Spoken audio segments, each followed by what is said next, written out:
With the dealio. What? I gotta squeeze the juice out of the headphones. Jenkins. Yeah. Squeeze the juice out of the headphones. Yo. When you think of me, you think of a problem. Who, what, when, and how you gon' solve them. Automatic or revolver. KI double lesson. Here's the lesson. Most beams is infrared, but mine's is fluorescent. No matter where you go, I'ma spot you. No matter how many people you put me in front of, I'ma rock you. And if you try to be the hard top, I'm gonna drop you. I got to treat you like the clutch. Pop you, creep through in the 420 with your honey. Cause you ain't nothing but a playboy that turned bunny. And the only thing left to discuss is more money. In these bullshit games, these chickens try to run me. Y'all know y'all can't touch us. I flow luscious, it's so real, I make her hop out and get the Duchess. I'm sitting on 1,000 birds and I hide from the camera. Cause the picture's worth 1,000 words. And y'all herbs, y'all get what y'all deserve. Y'all do the catering while we just get served. And you got some nerve for PH and Jason. Do you have any idea who you facing? Just something about my shit you'll never figure out. It's too hot, burning my mouth, that's why I spit it out. It must be real hard for y'all to listen, and it's sad niggas is too broke to pay attention. Chillin', sitting on the balcony, familiar. And all my niggas, all my guns, all my women. Next 10 years, I should see about 1 billion. All for the love of drug.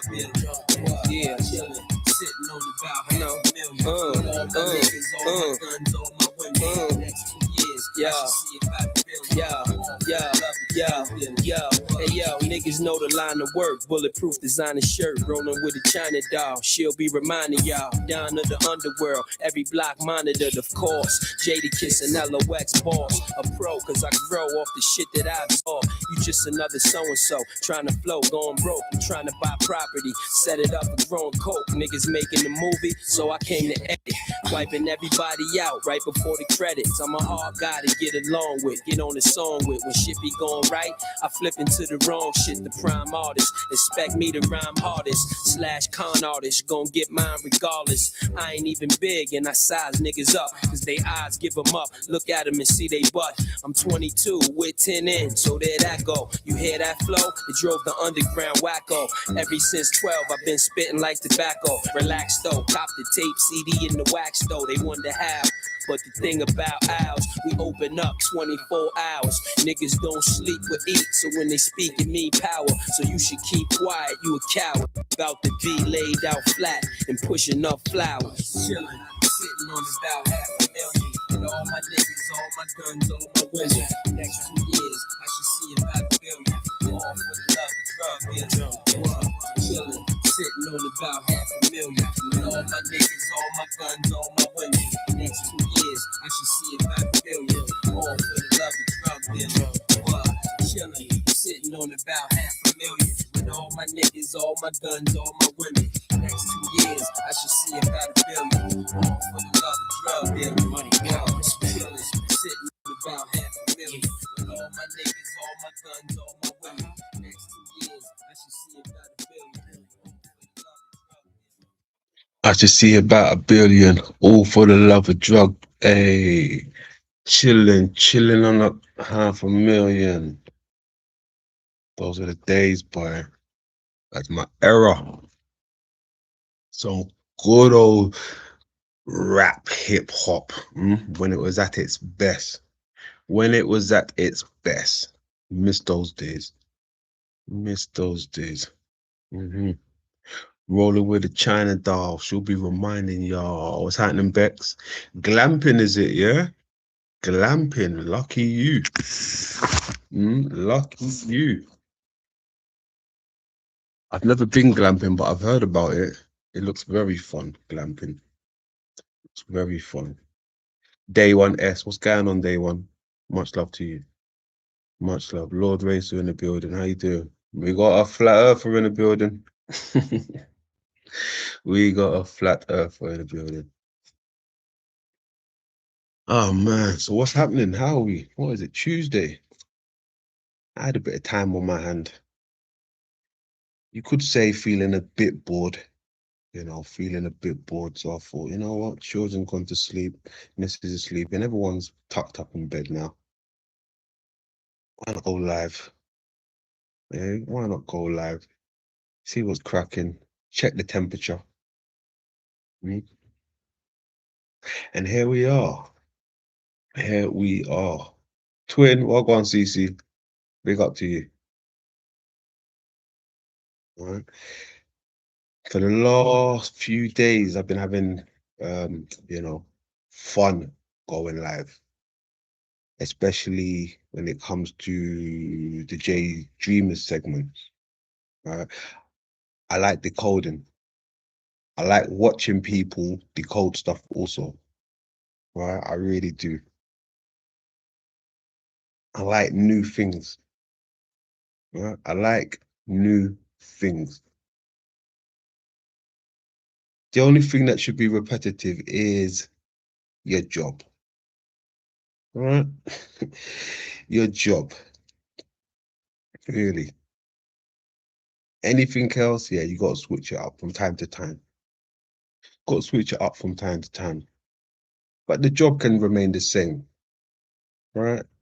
Anything else should be changed up from time to time. Even the job, I suppose, can be changed up from time to time, but when needed. But yeah, I've been having fun, decoding some Jay stuff, watching him decode some stuff, giving my spin on it also. Right? I really like that stuff. New stuff, new perspectives, right? That's what I'm like. That's what I'm about. I've been having fun with it, right? I mean, for the most part of it, it seems that everything leads back to the moon. Or if it doesn't lead back to the moon, it's got some type of connection, right? A tiny little connection. Little connection.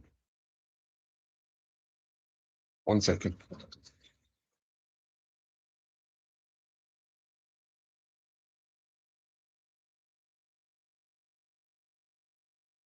Thought I heard somebody call me outside.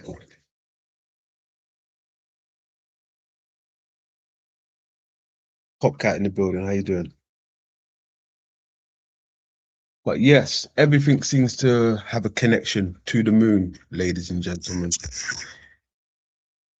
Right? A strong connection. Strong, strong, strong, strong, strong, strong, strong, strong. Very wild.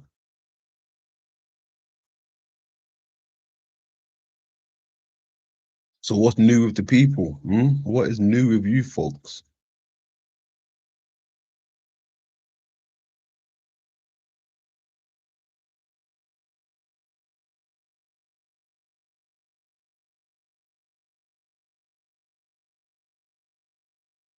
420 if you got that shit.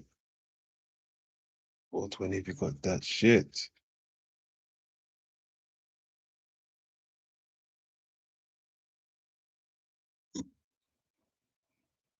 I thought I see something. Make sure I miss no one. No, said hello to everybody. I like my Nintendo Switch 2. Now I'm playing with powerful warlocks. You're smashing those haters up. Woo! Haters.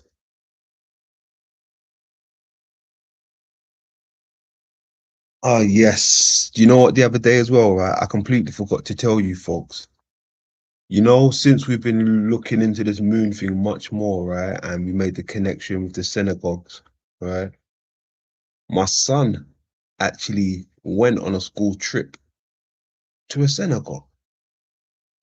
I couldn't believe this. Just the other day, he went on a school trip to a synagogue. I was like, a school trip to a synagogue? When did they start doing that type of stuff? Hmm? So my missus went. I wanted to go, but I had work. They needed someone from the family to attend, right? So I told my missus to try and take some pictures, but they wasn't even allowed to take pictures. She had to sneak a few pictures, right? Had to sneak a few pictures. Only some things you could you know, take pictures of. But yeah, that was interesting. Synagogues, all right? Sin of Gog. Sin of Gog. Gog's mountain, the moon.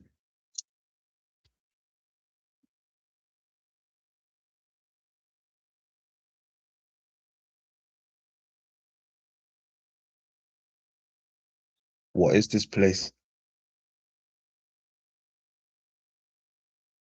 Hmm? What is this place?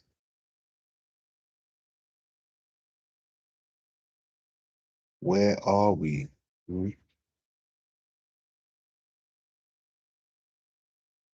Lani in the building, how you doing? Yeah, we looked into that as well. S we've touched on that. It's synagogue and synagogue, right? That's like synagogue and synagogue.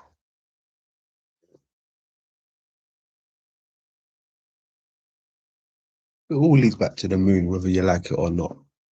Right? Whether you like it or not.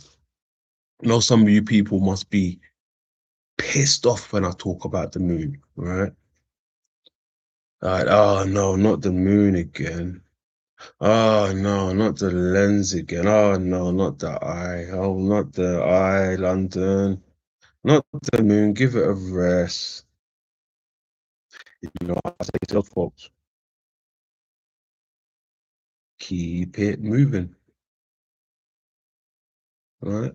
Keep it moving. There's plenty more channels you can go to that does not talk about the eye, does not talk about the moon, does not talk about the reflection, not talk about micro, macro. Yeah, go over there. We're not forcing anybody to stay here, right? I remember those times when I used to go live, right? A few years back, and I used to go live with a topic and everything, right? I used to open up the panel. People used to join me. We used to have a full panel back in the day, right? 10 people at one time. There used to be times when I used to sit back for hours listening to people, right? Listening for hours. Even though I had a title and I had a direction, I wanted to go with it. Sitting there listening for people, listening to people go on and on and on and on. Sometimes it was entertaining. I used to be like, oh, that's a good subject people are touching on. Oh, this is good. I like this info. But for the most part of it, it was just noise. Just noise, right? Just noise. So when I let people cook and, you know, talk their talk for hours, I used to sit back. The moment I pick up that mic, like, yo, cool, let me take control of this now. Let me cook. Let me, you know, get back on track. Within a minute or so, keeping in mind, I've let people speak for hours, right, without interrupting them. The moment I start getting on track, I get interrupted, right? Get interrupted. So it's like we wasn't really getting anywhere, right? We wasn't really getting anywhere, but we had the numbers, right? We had the numbers. Now, when it looks like we have more momentum and direction, right? The numbers drop. I did call this, right? I did say as we progress now, the numbers will start to reduce, but the content will become much better, right? And I called it out. I called it a few months back, and this is where we are now, right? And I like it this way. Nobody to fucking interrupt me when I need to get my shit out, right? And there's less noise. Less noise. Fucking brilliant, right? Fucking brilliant. Wasted a lot of those years. Right? Wasted a lot of those years. Just fucking noise. No direction. Hell of a fucking loop. Here we are now. Right? Here we are now. Just the way I like it. Right? Direction. Less people. Less noise. Better foundation. Right? Can't ask for more. 420 if you got that shit.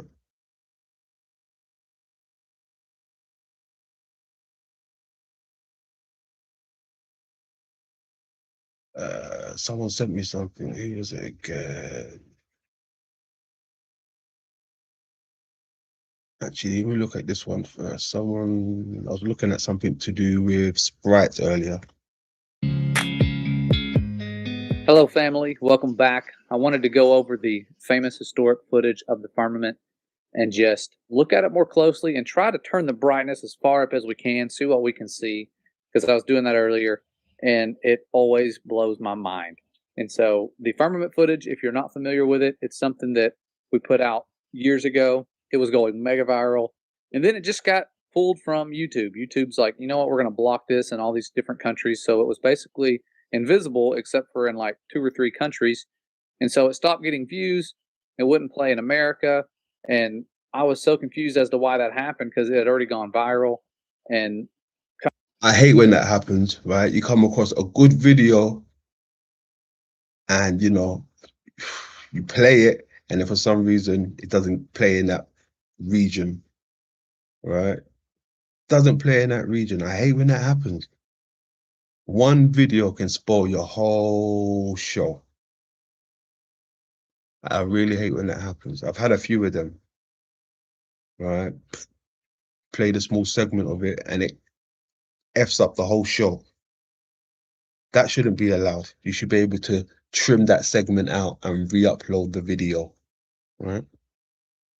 come to find out, it was Nova, the company that had released the footage. And if you don't know who they are a part of PBS. They put a lot of their scientific stuff on PBS. I think they're like the main source of scientific information for PBS. And they have all their propaganda right here. You can see that. And you can probably hear the rain. I'm up in the office, and it is, ironically, we're going to be looking at a storm. It is storming. There's tornadoes everywhere right now. Pray for those people. But they have planet Earth, of course, space and flight, brainwashing. Just kidding. Evolution. Look at that. They've got a tab for evolution. And so it makes sense as to why they did what they did, because they eventually removed their historic footage of the firmament from YouTube. They had put it up there. The firmament stuff is getting spread far and wide. People are going back to the original footage to see if we've doctored it, and they're finding out, no, they actually did accidentally capture the firmament. And so they had to take it down. I'm sure they probably got a lot of pressure. And so I'm thankful that I thought way back when to download this footage, and I have the original footage saved to my computer. So I'm going to be breaking it down and looking at it. I know a lot of you can't do that now because the footage is gone from YouTube, except for in our videos where we clip segments of it. But essentially, the way they were able to do this is they went up above a storm. Okay, this is not something that everyone can do. You have to be in a plane, and they had to have really good camera equipment, stuff with a high frame rate or shutter speed, whatever you call it. And so these things are fast. That's why they have to have special cameras. And so as you can see, there's lightning above the plane already. They're going to fly above that. And so what you're seeing when they're looking up is not clouds. A lot of people claim it's clouds, but you can see there's the storm at about, I don't know, anywhere between 7 and 14 miles high. And you have their fancy equipment. They're going up. Real scientists, not knowing what they're about to film. They're indoctrinated too. They believe they're pointing it up towards deep space. But just giving you a little speedy run through of this stuff. So, sorry, I meant to say, you see what he said a second ago, right? When he mentioned the clouds, right? The clouds. Anybody remember that small segment from yesterday when I was talking about the clouds, right? You know, maybe there's a different type of cloud out there, right? Electron clouds, right? That's what maybe the sprites are coming from, a different type of cloud or something, right? Different type of electric. I don't know, but different clouds. So they're looking through the windows. They have everything darkened inside the plane so they can see what they're capturing. And we're going to bring you back to the iMovie studio where I mess around with this stuff and look at it. And so here's a clip. I have adjusted the brightness on. You can see what I've done. I've gone to the brightness. So have I doctored it? Well, kind of. I've adjusted the brightness. I haven't used any computer animation or anything. So I went and took all the shadows, eliminated them, the brightness all the way up. That's all I've done so far. Okay. And when you look at it, you can see before this lightning sprite shoots down, if you don't know what they are, it's basically this burst of electric energy that shoots down out of what you will see is a barrier.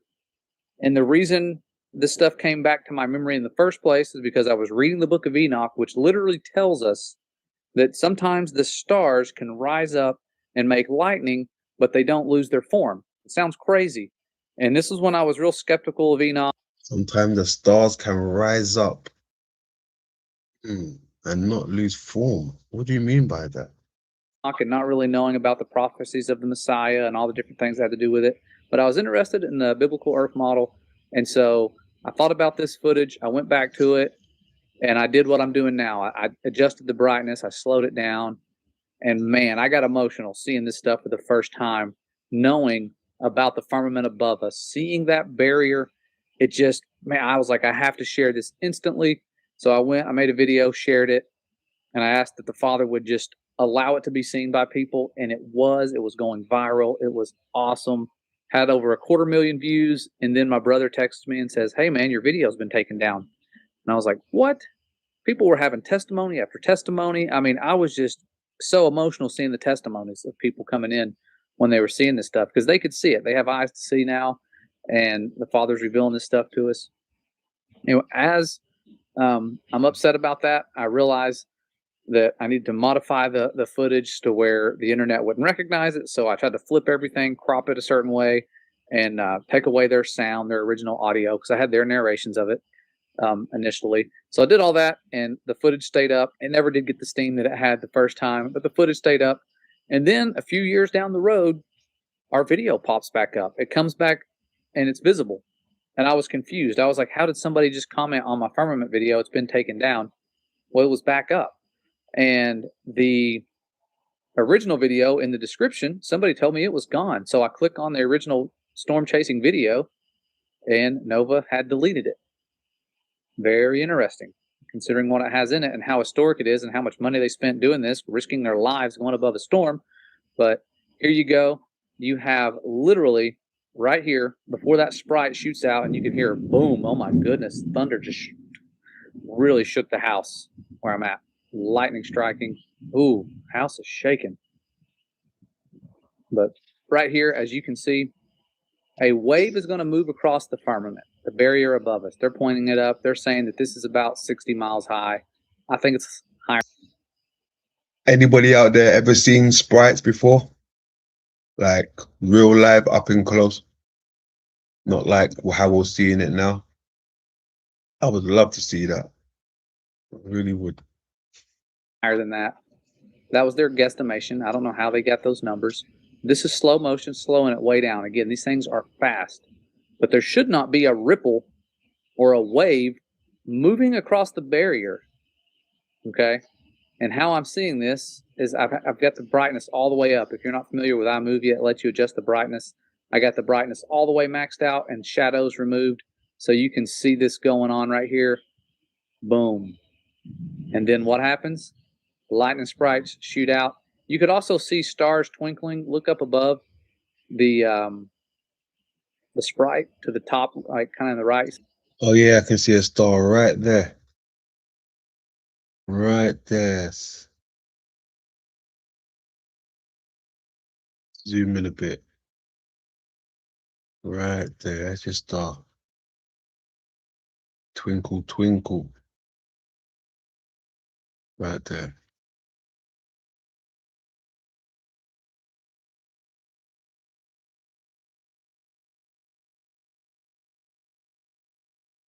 See that little blinking light right there? The stars, like it says in Enoch, rising up to become lightning.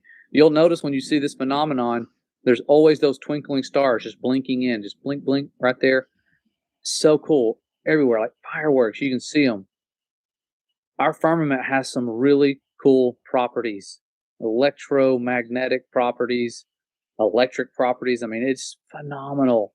The greatest structure out there, or up there, literally. Here it is again, and another one. Look at that wave. I'm going to brighten this for you. So you go to the brightness. I think this is brightness. No, that's contrast.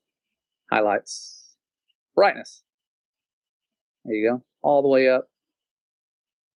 I think this is shadows. Is it? Let's see. Let me. Yeah. So brightness all the way up. Remove the shadows. Here you go. No denying that's a wave. Boom. And no denying that is shooting out of something. Here you go. No denying that's a wave. The wave. The wave. That made me think of the lunar wave. You know, I wonder if, what's his name? Crow. Maybe Crow should look into that. When there's lunar waves, right? Because I'm pretty sure he shot the lunar wave, right? If there's lunar waves, is there sprite activity also? Right? If there's lunar waves, is there sprite activity also? Maybe he should look on those dates when he done the lunar waves, right? Shot the lunar waves, see if there was any sprite activities on those days. Then maybe we can connect the wave, right, and the lunar wave with the sprites, possibly, right?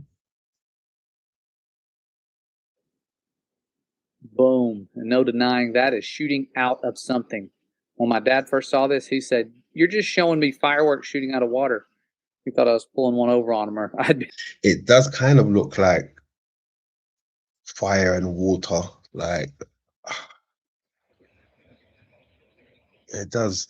It looks almost like lava or something spilling.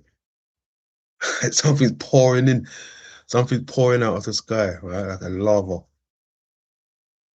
And deceived into seeing this stuff from some fake video. But no, this is not fireworks shooting out of water. This is an electric explosion coming out of the firmament. Again, there's that ripple. You'll see this ripple. It's very common. Boom. When they're trying to describe it, they really had no clue what they were looking at because they didn't know about the firmament. Science makes a lot more sense when you know the truth. There it is again. Huge, powerful explosions. They say these are responsible for the lightning that takes out trees and things like that. Here's a better one. This was the one that really opened my eyes because you don't need brightness adjusted to see it. I'll do that so you can see it better. But here it is. Turn that brightness all the way up. See what happens. I want to make it too hard to see. Look at that. Wow. Yeah, that is pretty impressive. That is pretty impressive, man. What is going on here? What is the mechanics behind this? I would love to know. I really would, man. Fascinating, this place. Who would have thought hell would be so fascinating? It's not hidden too long. There's the firmament right there. And as you can see, this black line right here, just so you get a point of reference, this is the top of the clouds. This is like a little hot spot from the light right here on top, above the clouds coming down, a little spotlight this thing is making. This is the clouds, which are about 14 miles. This is about 60 miles. So imagine how massive this thing is right here coming out of the firmament. Imagine the size of this Colossus. Look at that. 60 miles up. Damn. Those things way bigger than skyscrapers. Yeah.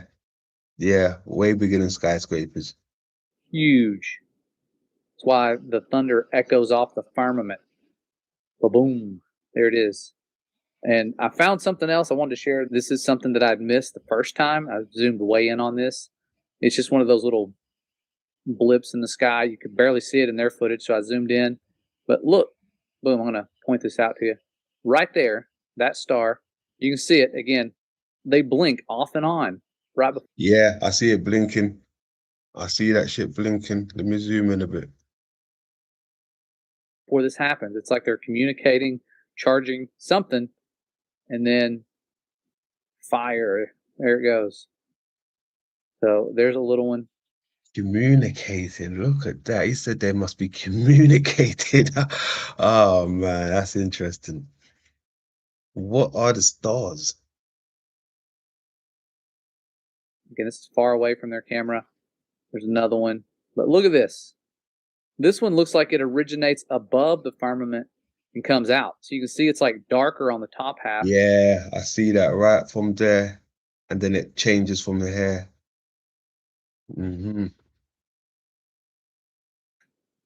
Above the firmament and comes out. So Yeah. this one looks like it originates. Yeah. You'd think it starts from here, but look, it's starting from up here like it's outside of it. This one next to it, it starts from there, the same part, right? That starts from there, that starts from there. But this one, it's got more to it up here. Right? So it looks like it's above the firmament. Above the firmament and comes out. So you can see it's like darker on the top half. And like the lower half is shooting out, like you're seeing through the clear portion of the firmament. Because right there, that's where I would think the firmament is, where this stuff's coming out. And then this one, look at this. Boom. I don't know why they didn't. You know what's wild? You know why? You can probably see it from here because it's a see-through decal, right? Crystal line, crystal is see-through. That's why you can probably see it from here. Look like it's starting from here. If the firmament is involved, right? Extend that footage. Let me see if I can go a little further. Kind of cool. Yeah, and I apologize for the storm sounds. You can probably hear the rain coming down on the roof here. Just look at that. Powerful. Many miles away. Like you're seeing above the firmament and right below it. Pretty cool. Historic footage again. This stuff needs to be shared far and wide. You're seeing above the firmament. Just look at that. Powerful. Many miles away. Like you're seeing above the firmament and right below it. Pretty cool. Historic footage again. This stuff needs to be shared far and wide. We're going to really be breaking this stuff down and looking at the true biblical creation with our classes coming up in August. I know you guys are excited, a lot of you. Our biggest course right now, as far as numbers, is Earth's Foundation. But the classes, essentially the way I have them, is to suit multiple age groups. And so you basically have two versions of the same class: Earth Science for about middle school to early elementary age students. Earth Foundation is one of those that'll be suitable for however you want to modify it. It can be used for younger people. My daughter's going to be in it. She's a second grader, but it's based on the sixth grade Earth Science standards. And so you can modify it, make it more rigorous, I guess, for the older students, or make it more simplistic for the younger ones. It's however you want to do it and differentiate it. It's up to you. But recommended for people around 5th, 6th grade, 7th grade. And again, it depends on where your child's at. They may be bored with what they're doing and ready to move on. And it'll restore the foundation and use the Father's truth as a guide for all of the instruction. And we're going to put the other beliefs and things to the test. All the other theories about the heliocentric model is going to be put to the test. We're not going to ignore that science. We're going to look at it very closely. And so that's Earth's Foundation. The one that's for older students, high school and beyond, is going to be called Firmamental Breakdown. At least that's what I'm calling it now. I may change the name. And so, pretty much anyone high school and above, it's an advanced version of the Earth's Foundation course. It's going to be looking at a lot of the same things, but in greater detail, more advanced, and going to look a lot more at the history and probably the who they are aspect as well, because I think they're able to handle that more. I don't want to throw all the darkness in the faces of these children who don't really need to see just how evil everything is. I just want them to see how well the enemy can lie, and just be prepared to grow up in a world of lies, and understand that the Father's truth is true no matter what. And so that is those two classes. And then we have the ones that destroy evolution and look at the complexity of life, with our intro to intelligent design, again, for approximately middle school aged students, but you can be a little younger. It's going to be looking at intelligent design and replace the life science class that has all the evolution stuff in there that makes everything seem so random and as if we have everything figured out. Doesn't really give a good enough intro to the intelligent design. So we're going to do that, destroy evolution, with that class, and with our more advanced version, biological design. So we're going to have that one breaking down the biology, all the history of the stuff that looks at how old the Earth is, the evolution nonsense and everything. And so it's going to be a lot of fun. That's with Creation Standard. We're doing that next year full time. If you haven't heard about it, check it out, creationstandard.com. The website is up and running. It's being, and we'll talk about it with every video. I'm sorry. I'm going to have to, just to get the excitement out and to make sure we have enough people to do it full time and not have to take out another job. Because that's my goal. That's why I'm stepping back for the first time in 16 years from public school education. It's not because I'm brave, because the Father is bringing me out of Babylon, so to speak, and allowing me to pursue something that's been on my heart for a couple years now. And I think it's prime time to do it.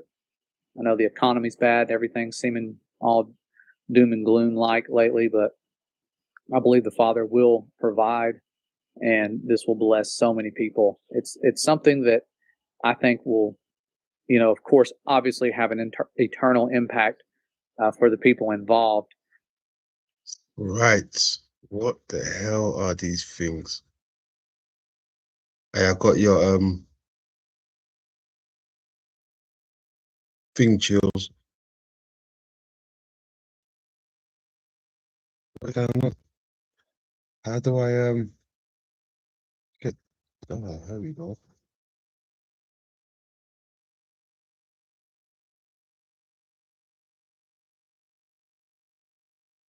Atomic bomb versus red Sprite. Okay.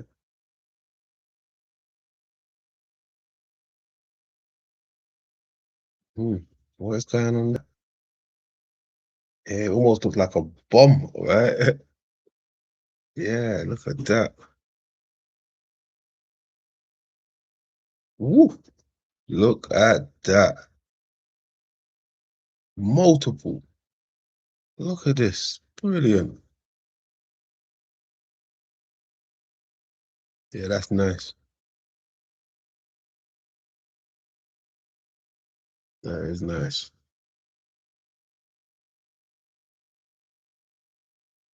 This looks like little trees in the sky. That looks like little trees growing in the clouds. Look at that. Magnificent. Look at that. Has anybody ever seen sprites before? Anybody in the chat room? Put a 1 if you've seen sprites. All right, put a 1 if you've seen sprites. I would love to see a sprite. Look at that.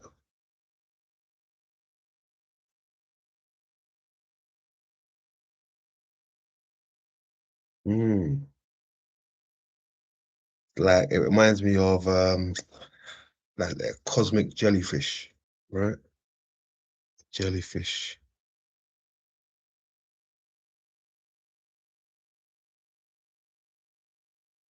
Yeah, what is it? It's like some charged up waters, plasma or something. Something leaking and then it just evaporates. It don't make it all the way down to the floor. It just disappears. What is it?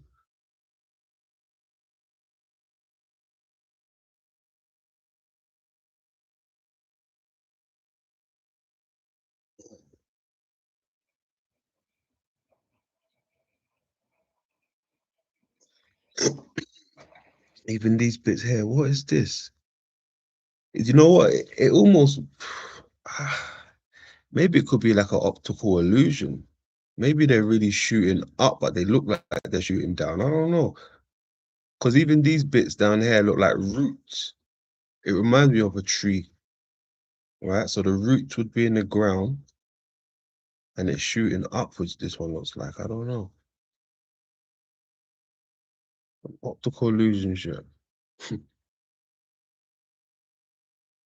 These look like meteoroids falling.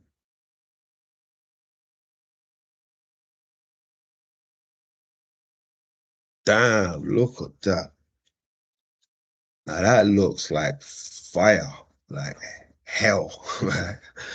Yeah, that looks wild. That's nice.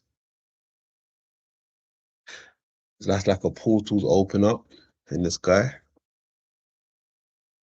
Or something just coming out. So I see no one's in the chat. That means no one's seeing sprites. Okay. No one's seeing sprites. Welcome, Chills. Welcome, Angel Wings. Max 7 in the building. How you doing?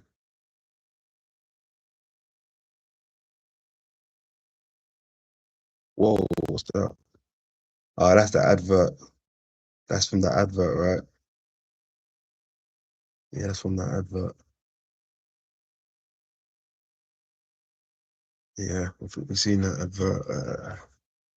Yeah, what are the sprites? I don't know what they are. I was hoping maybe one of you folks would actually know, or you know. But it's okay. We don't have to know everything, right? That's the beauty of it. You don't have to know everything, right? Just fall in love with the mysteries, right? The mystics. Just fall in love with it. You don't have to know it, all the mechanics, how it works. It's a sight to see, right? It's a sight to behold. That's all you have to know.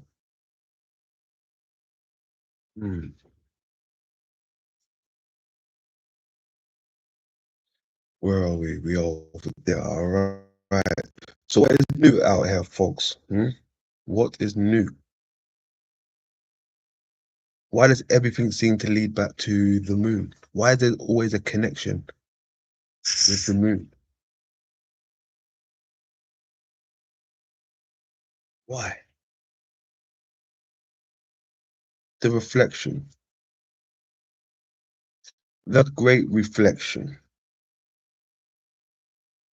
I've seen a few people, I wouldn't say speak about it, that they promote it indirectly on their channel. The moon, the reflection, the firmament.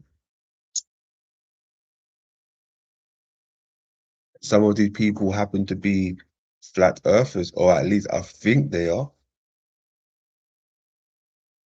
Right? Flat earthers. So you can teach an old dog new tricks. Some old dogs you can teach them new tricks. Yeah, but some old dogs, nah. Let's let them stay in their bed. Right?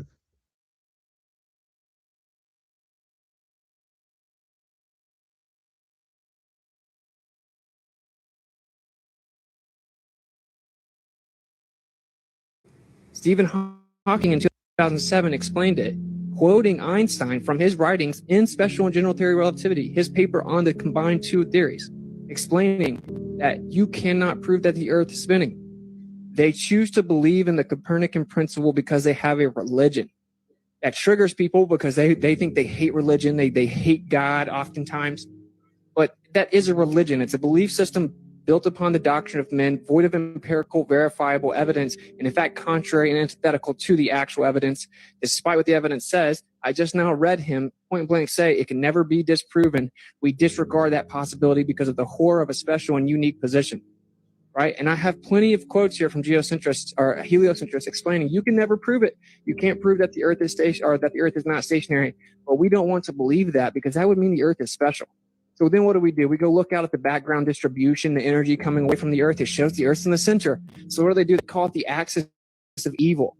And they come up with a new idea. Well, oh, it does look like we're the center, but that must mean that no matter where you are in the universe, it would look like you're in the center. Or we're just in the center. They don't want to say what it is because it has spiritual implications. It has philosophical ramifications. And that is that the Earth had to be placed there. It has a special, unique position. They want to believe that they're a tiny speck of dust in an ever-expanding universe of nothingness where everything came from nothing and there's a pre-existing energy. But let's not talk about that part. Oh, lightning struck primordial soup and all this nonsense. And you know, why? That's a good question. Probably because they're scared of like moral accountability, I would guess. But this is the point. This is the problem. It's portrayed as science. And we're brainwashed and indoctrinated with this idea as if it is science and it's proven and it's not questionable. And you actually go look behind the curtain, it's philosophy. And they admit it. So that's why I gave the specific quotes and it was walked past. It's the crux of the whole issue. There is a philosophy that leads to atheism and nihilism and materialism portrayed onto the world as if it is in fact scientific fact. You can't prove that the Earth is moving. If the Earth is a ball that spins, which it objectively isn't, we falsified it, everything gives us the illusion that it's stationary. This is what all of the astronomers and astrophysicists say that gave you the current model.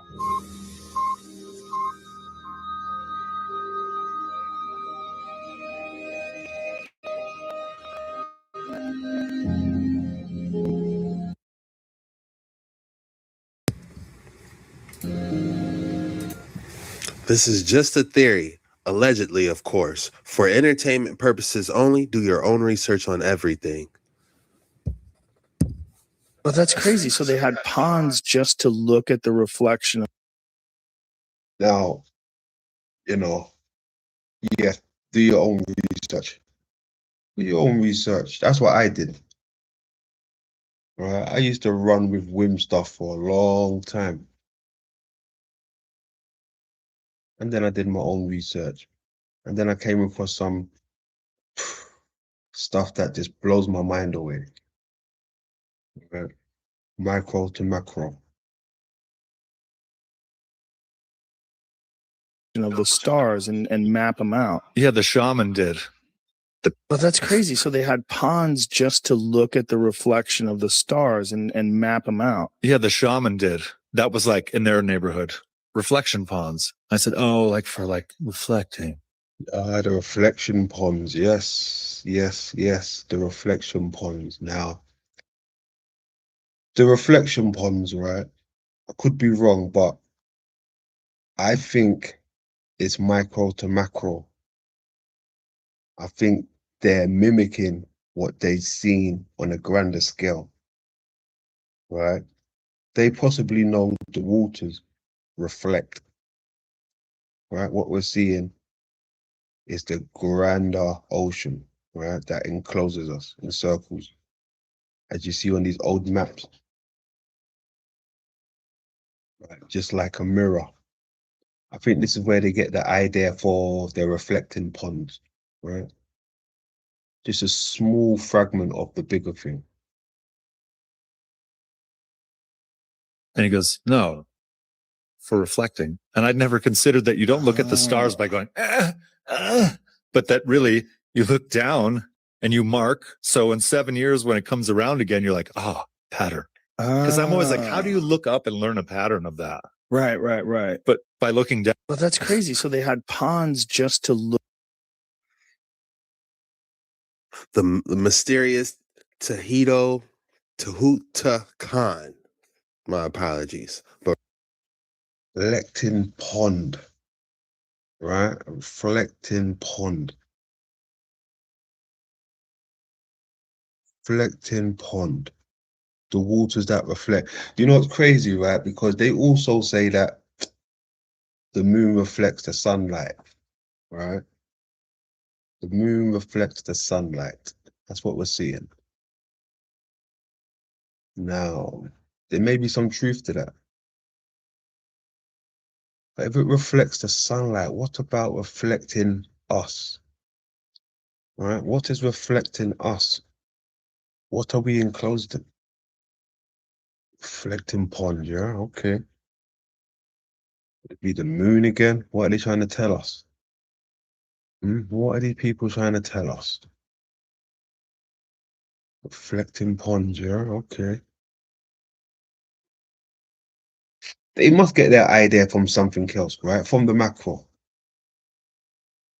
We take from the macro and we bring it to the micro. And we act like, hey, this is it. And it's already been established on a macro level. Right?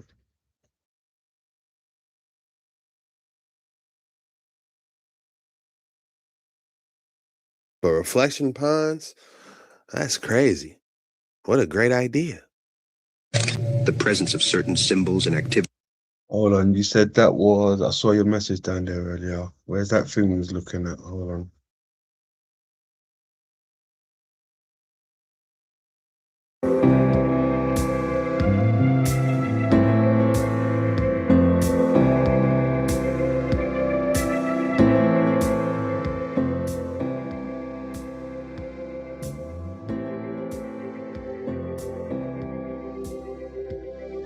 Look at that.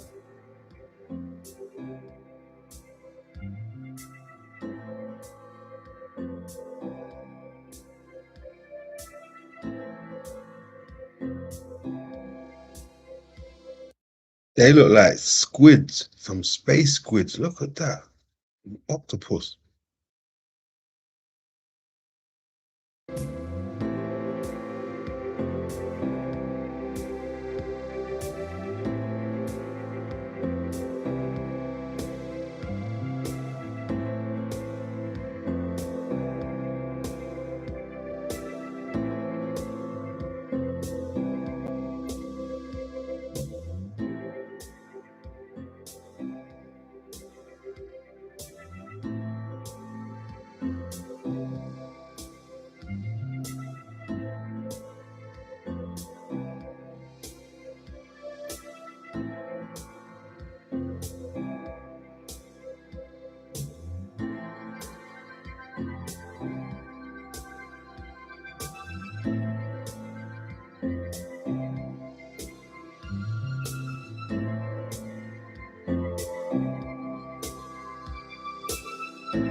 Hmm.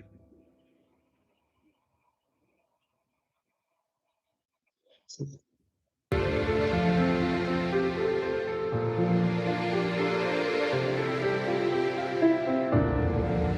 it's like a root system.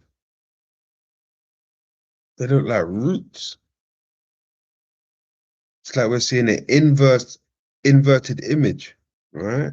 Like it's going up. We know roots go down, right?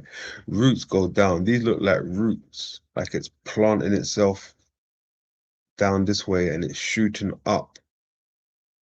What is going on here?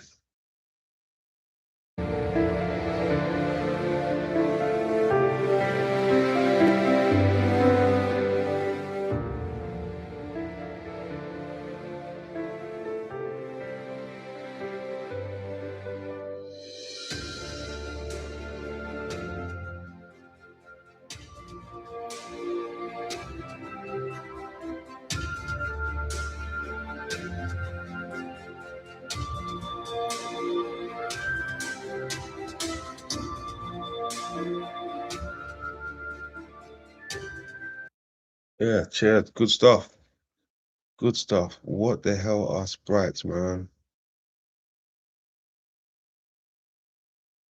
For that.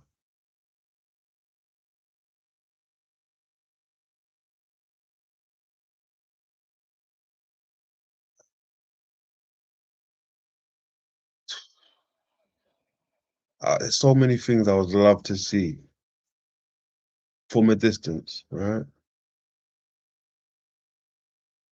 Love to see it from a distance.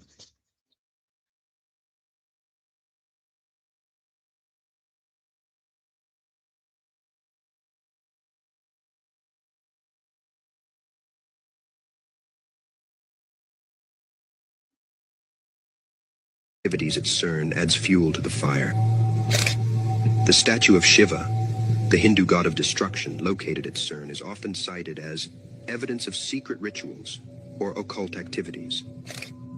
This gained momentum in 2016 when a video showed what appeared to be a mock CERN. There are also technological concerns. Some believe CERN is developing technology to manipulate time and space, potentially leading to time travel or reality alterations, and that the findings could be used for purposes other than scientific. What the hell is that? That bloody looks like something. Hmm? That looks like something. Son, look at that. Discovery, including the development of new, powerful weapons. CERN's location near the New powerful weapons, right? New powerful weapons. They're talking about that lens again. Hmm? That will disintegrate anything. The lasers, the lenses, right?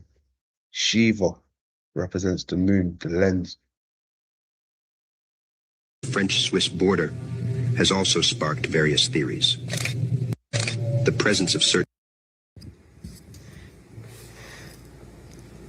I've heard CERN sits on the throne of Satan, all types of stuff. We haven't heard too much about CERN lately. They've been quiet. I wonder what they're working on right now. It's the city where Satan. They've been quiet. It's got that thing again, the truncated pyramid with the zero above it, the hole, right? Like the Hollow Earth stuff. Right? The truncated pyramid with the hole, like the Stargate.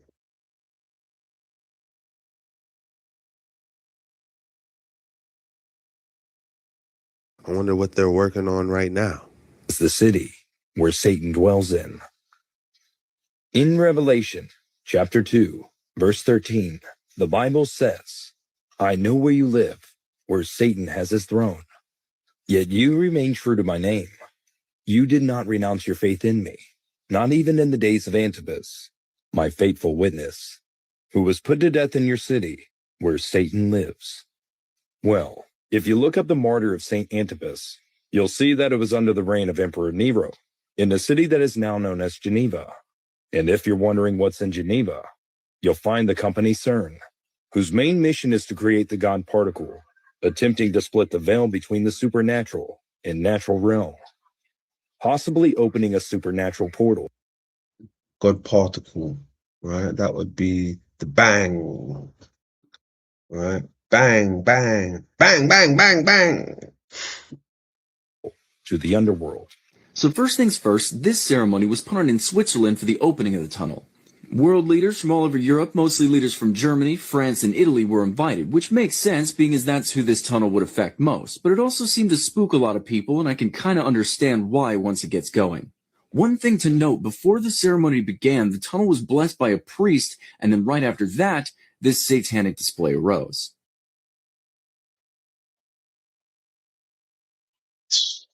What are we doing here? Why? What's going on with the satanic stuff? Why? Let's take it back again. Blessing it, look at him. A lot of people, and I can kind of understand why once it gets going. One thing to note, before the ceremony began, the tunnel was blessed by a priest, and then right after that, this satanic display arose. So the tunnel was blessed by the priest, right? The tunnel's blessed by the priest. Why? Are you saying there's evilness in there, right? Is that an evil place? Why would you need to bless the place?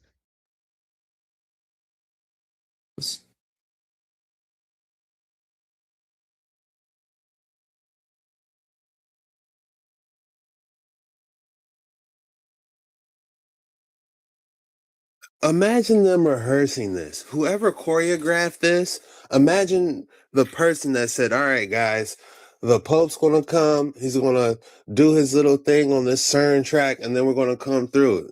Don't smile, because this is a very serious thing. It's almost evil in a way. Yeah, exactly.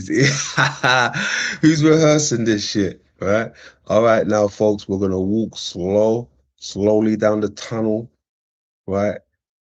Don't worry, the demons won't touch us. The place has been blessed, right? We're gonna walk like this at this pace. You're gonna stand here, you're gonna stand there, you're gonna stand here, and you're gonna stand there. Everybody remember their places for next week, okay? Remember the pace that we're gonna be walking at. Evil, hey, get him out of here. Obviously, he doesn't know. Get him out of here. Yeah, it's kind of an evil thing. So look mean, stomp, walk forward. You know what I'm saying? This ain't nobody smiling. Who's smiling? And I'm not one to really be looking at race, but I'm trying to find a brother so I can kind of like correlate. Like, He's trying to find a brother. No man them there, huh? That's wild. He's trying to find a brother. You won't find a brother there. Let me have a look. Any brothers there? Sisters, where you at? Brothers, where you at? None of them there, boy. what's going on here? So the first thing we have here is a large group of people walking into the center of the tunnel almost like they're dazed or under the control of the music. The way they walk has been likened to a zombified state by pretty much anyone who did touch on this video.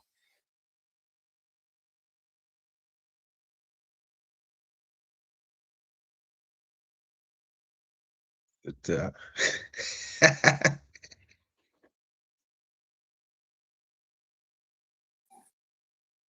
Now, the first part of this isn't so bad. Just a choreographed dance put on by people dressed up as construction workers. Sure, the music's a bit dark, but overall nothing too weird yet. At about 5 minutes in, the construction workers become a bit manic, like they don't know what they're doing. And then right after that, this last train car brings in a group of people who are dressed in more revealing clothing, and accompanying them is what most have identified as a fallen angel, which is apparently an angel that disobeyed God and became corrupt. I know this seems like a bit of a stretch, but once the ceremony really gets going, there's absolutely no confusion here on this. There's even a scene in here that may even be an imagining of the fallen angel corrupting people. hold on, it said naked boobs. Well, is that a woman? I thought that was a man. What's going on here? What am I looking at here?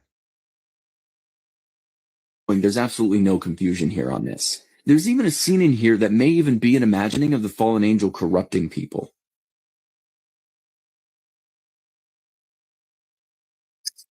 Look, this thing is petrifying.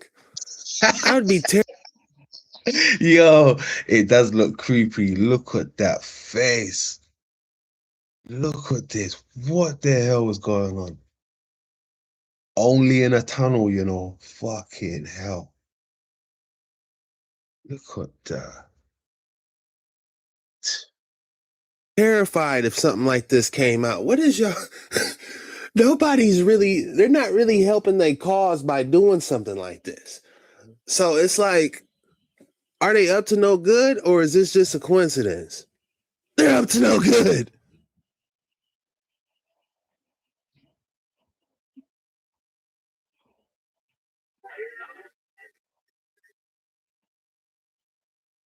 What are they doing now? Look at this thing.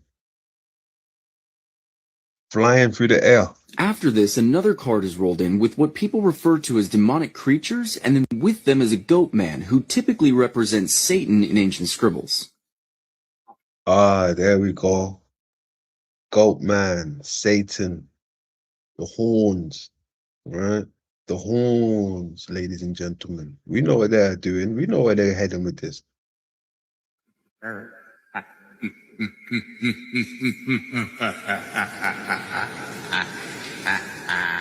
As I was watching through this with my friend, the thoughts in my head were, all of this for a tunnel?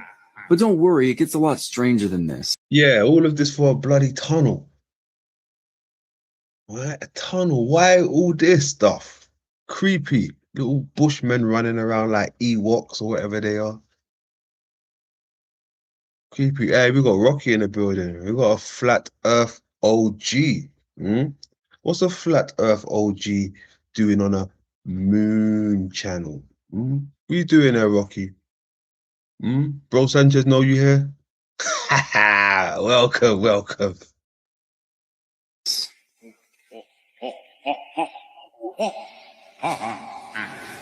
At around 14 minutes, we see this goat is being worshipped, and people are bringing him offerings of trees, which I guess are upside down trees.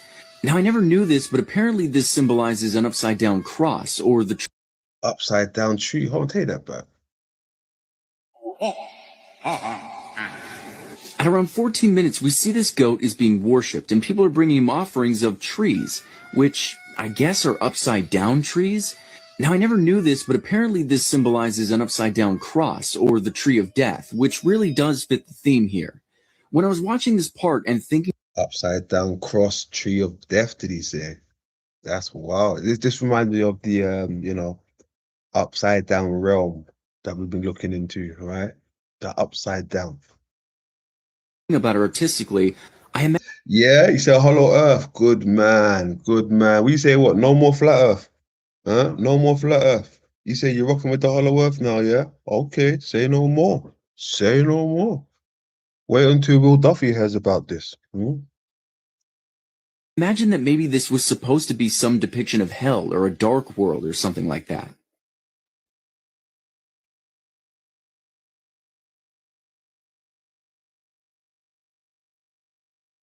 I rebuke all this in Jesus' name.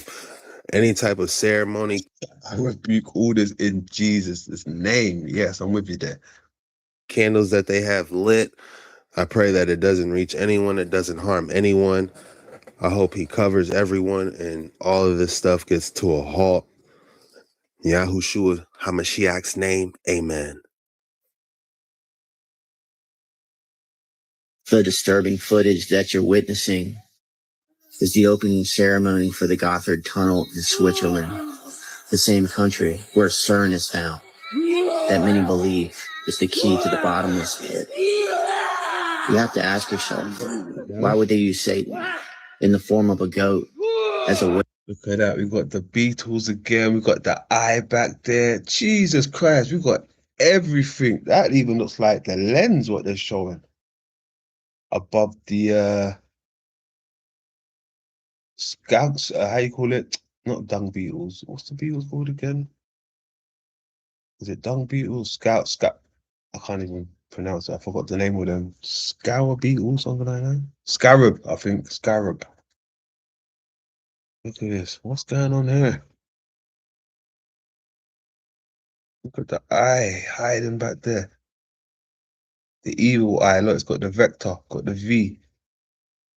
That's another representation of the evil eye, God's eye, right? The V. And it's got the three dots again. The three convex. It looks like convex lens above them. Interesting. And this is also this is another representation, right? When you see the Beatles, this is another represent. Oh my goodness, I just remember. Oh shit. Oh man. The Beatles, the music group, right? The Beatles, I forgot about those cats. But when you see this, the scarab, these are known as the Kepper. You know, like when you see the Kepper belt, right? But this is also the Kepper. These would be the Kepper. This is another term for it, and then the Egyptian word, the Kepper, like the Kepper belts. Way to celebrate the end of their construction. It's symbolic of the way they're celebrating now as they're trying to complete their new world order. That's disturbing. Well, the scientific purpose is. Yeah, that's wild. I mean, everything leads back to the moon. Even that stuff they're doing there, right, with the goat, right? It leads back to the mother goddess, right? The horns, the moon. That shit all leads back to the moon. Everything they do leads back to the moon. It's the symbols you have to look out for, what they're representing, what they're using.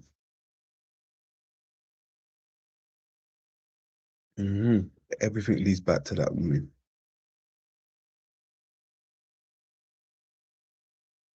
High to you because it's very close to you. So anything close to you in the sky is really high up. You have to tilt your head up to see. Anything far away in the sky is lower on the horizon. Like we see that when you take the picture of the noon analemma time lapse all year, that looks like a bowling pin. And then the little. The new analemma looks like a bowling pin. It does indeed. It does indeed. It looks like it's got that symbol again. Right? It's making that symbol. The egg on top. And the light, the pyramid, the stairs. Right? It's doing that hollow earth sign again. Look at the symbol it's making. The egg on top. And like the pyramid, the stairs. Fascinating. Look at that. That's the analemma doing that. It's making that symbol. Where is it? It's doing this.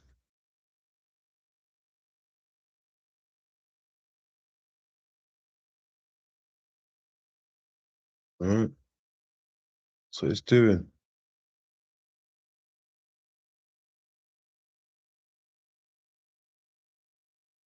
Figure 8 inside of that.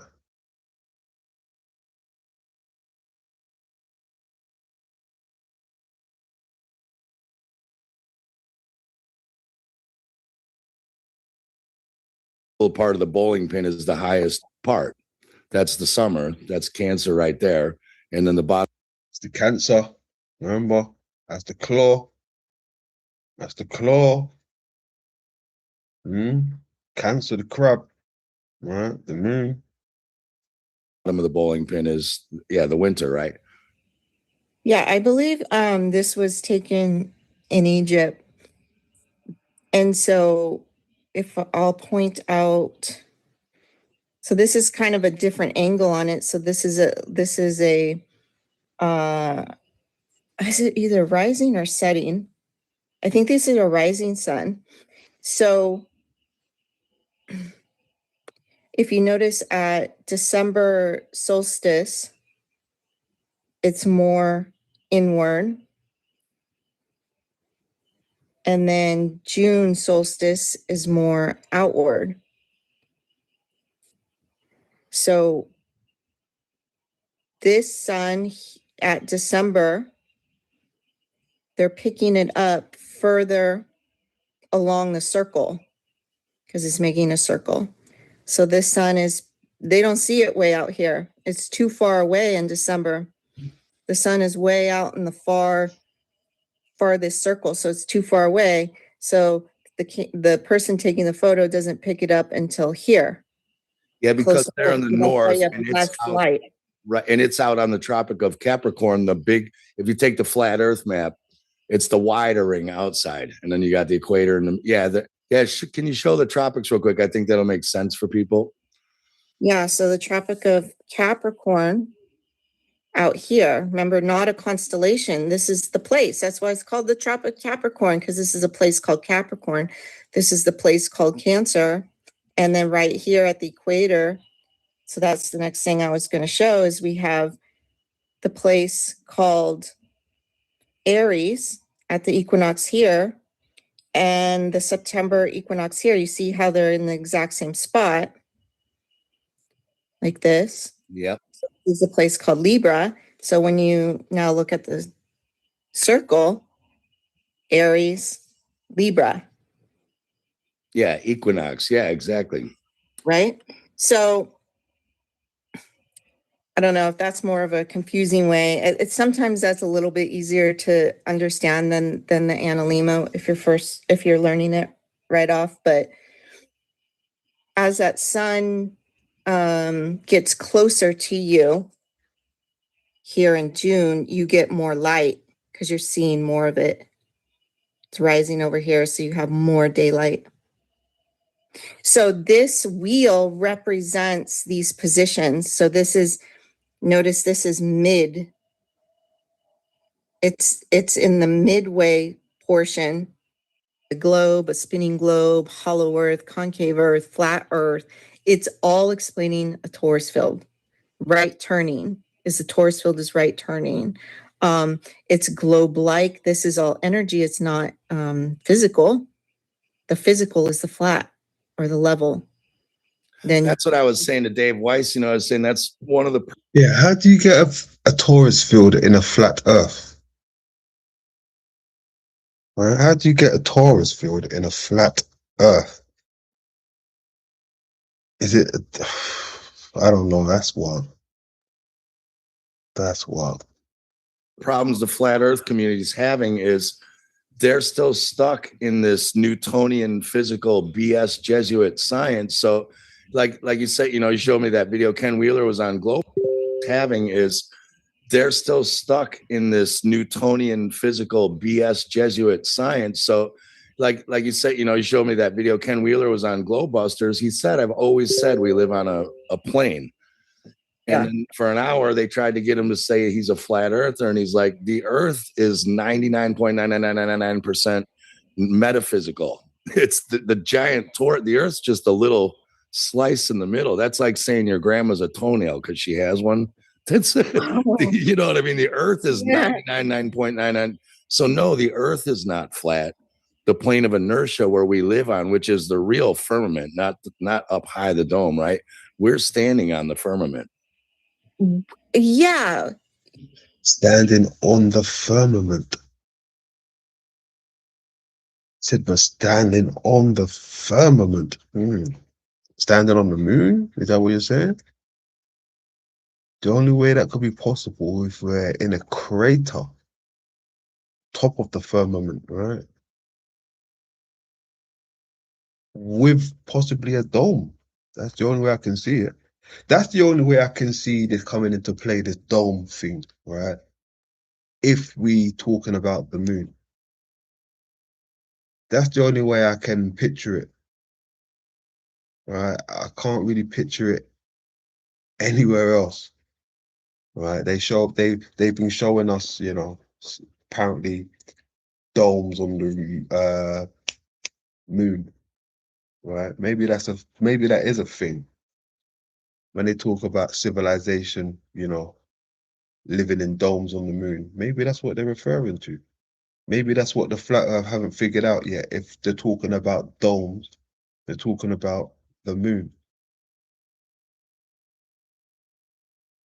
All right? You see where we're going with that? yeah, that's a good way to say it. So the firmament means the expanse. So that would be from this dielectric core, the expanse of light, the white light expands, which includes the skies. All right. So I'll share my screen. How do I do that? I got a Nicole Murphy folder here. So you get to see here's my dodgy graphics. Here we go. Oh, nice. Better than mine. See that? Can you see that? Yep. Or yeah. Yeah. You can see that graphic there? Mm-hmm. Why is my videos not on? Here we go. Okay. Yeah, so that's sort of what you're talking about. We've got the big torus field around the outside. And then you kind of explain it. I like how you explain the hourglass. So I threw one in there in the middle. And I like how you explain it, right? You say as the sands are coming down, they slow down when they get to this choke point. And that really is where the earth is, the plane of inertia. That's not a flat earth, by the way. I could only find a flat version of the globe. So I had to just draw an ice wall around. But yeah, so that's where we live. The rest of it's metaphysical. But as you were just saying, people, even in the flat earth community who understand this torus model, they're drawing all the luminaries, the apparent luminaries, way up here in the top of the red. And that's not true, right? They're down here. The what we call the apparent sun, moon, that's still all Yeah. down here in the middle. That's what they get Within the wrong. expanse, yeah. They're set within the firmament, which is the expanse there in the center. And the reason the earth looks, if you look out and it seems domed, is because the energy is curving around up at the top of your, or even on the sides. The energy is curving around and then back into the center. So that's why it seems like there's a dome out there. But the crystalline structure, for example, like if you just look at Ken's What's she mentioning the crystalline structure? I always talk about the crystalline structure. What does she know about it? a magnet under a ferrocell, you can see, even in your example there, those little points, all make these diamond shape, these intersecting points. Yeah, the lattices where each of the webs, the webs intersect, or the lines. Yeah, that's your Yeah, like that woven, right? That woven type of pattern. Mm-hmm. sacred geometry. That's where every shape exists within a torus field. Yeah, and that's what people are calling the crystalline structure, or the dome. People are calling that the dome, but it's just the torus field. Yeah, it goes under us too. That's the thing, is like the Bible. A lot of the Christian, I don't want to rip on Christians actually, but a lot of the flat Earth problem is we have Christian literalists taking shit. It's not talking about waters above and waters below. It's talking about energy flow, not water like drinking water. Yeah, exactly. I pointed that out in my video. Like Okay, I've never heard someone put it like that. So they're not physically bodies of water, physical bodies of water. It's energy, they're saying.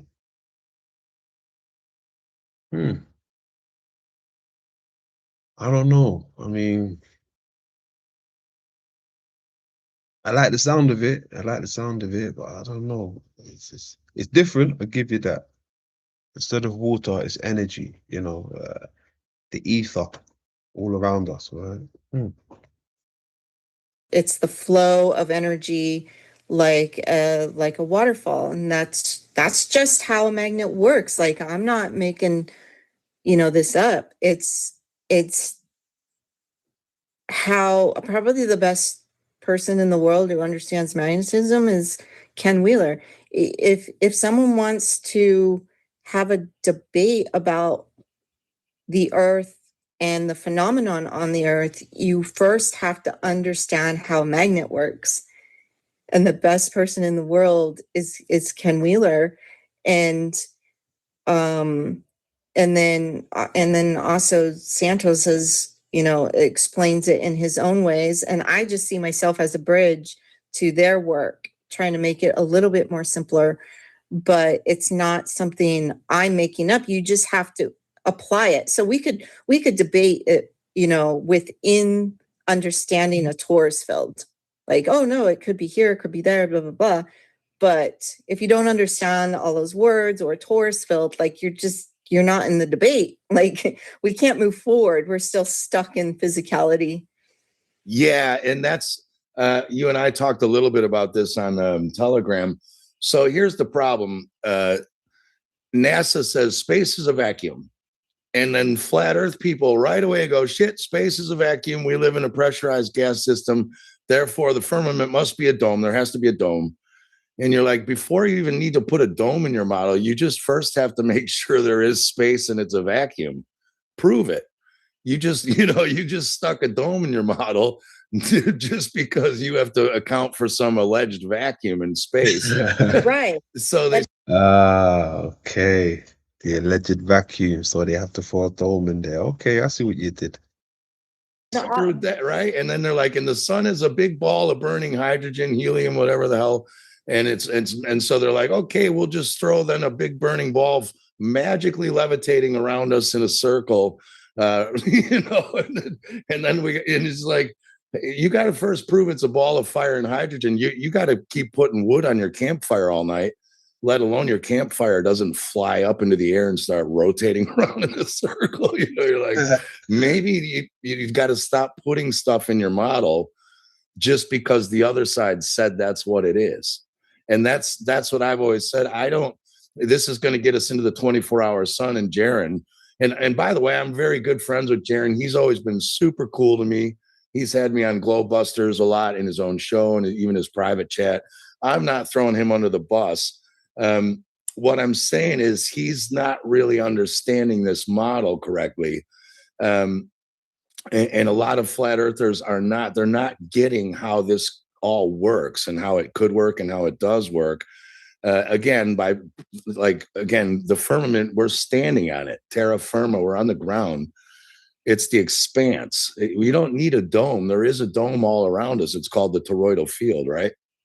Right. And it's the Occam's razor. If you want to talk about Occam's razor, it's simple. He reckons we're standing on top of the firmament. On top of the firmament. On top of the roof.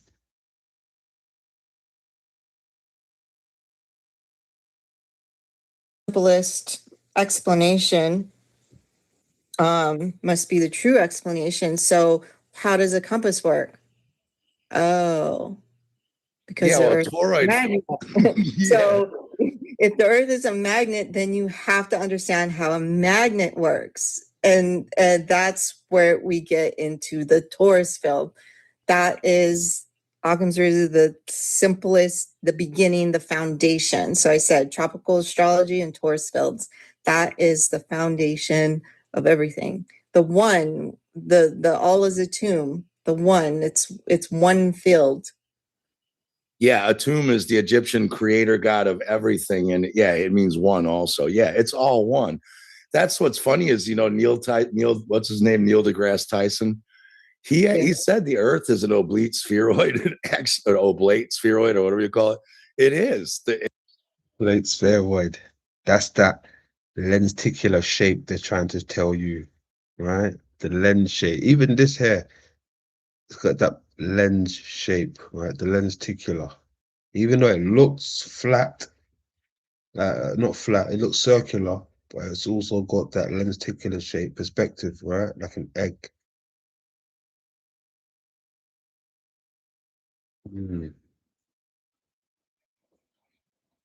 It, like I said, we kind of stopped calling the ground the Earth. That's one.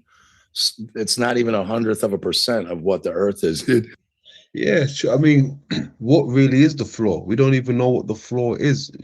Mud floods and, what is underneath us? What is really underneath us? There's civilizations underneath us. And we keep calling it the ground we walk on. All right? It's like the rooftop. We're walking on top of homes and shit. We ain't on no ground. Where does the ground begin? We're walking on dead bodies and civilizations. Where does the ground begin? It is wild, crazy times we're living in. We don't even know half the things we're actually saying, right? This is what I'm saying. Flat Earth is just that they need to reevaluate it, check it over again, right? What is the Earth?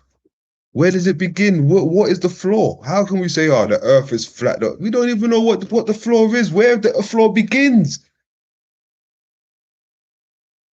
It's wild. We're walking over dead bodies, civilizations, ancient people, ancient grounds. Where does it begin? Most of the Electric Gnosis in the building. How you doing, my guy? How you doing? Much love to you. The Earth is metaphysical. The Earth is an oblate spheroid. You can see it. I'm showing you right here. It's a torus. It's a donut. Yeah. So he's kind of telling you Yeah, he's like telling you a half truth. Exactly. They tell you kind of in plain sight. So it's not that there's physicality of the spheroid. The physicality is the level plane that's the physical at the plane of inertia, energy Right. at rest in the magnet, and then the energy around, makes that shape. That's all it does. Yeah. It doesn't make any other shape. You cannot take a magnet and see its field and see any other shape. Doesn't exist. Yeah, I showed you this. Now I don't know if this is real or not, but I got this back in like the mid 2000s before CGI and all that crap and AI, AI and all that, not CGI. Allegedly, this is the dielectric center at the North Pole, and it was supposed to be like a Russian military plane flying over.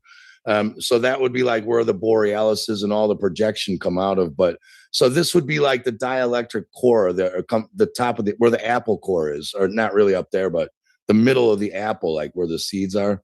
But I thought people might want to see this. That's the real. If that is real, like he said, he got it before all this CGI stuff was about, right? It could be showing you the symbol for the hollow earth again, right? This middle, the entrance. Look at the clouds, right? This goes back to what I was saying the other day with the cloud, right? Look what's happening. Look at the energy. Look at the clouds, right? Where will we see that? Hope I saved it. Yeah, that one there.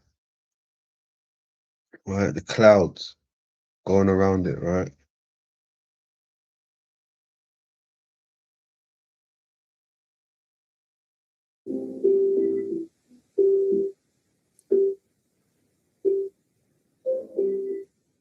And that's pretty crazy if that really is it. Well, my theory has been that the reason you can't go over the north is that the life exists between the tropics. When you get outside of the tropics, that's where the energy wants to suck your energy back into the field. In other words, death.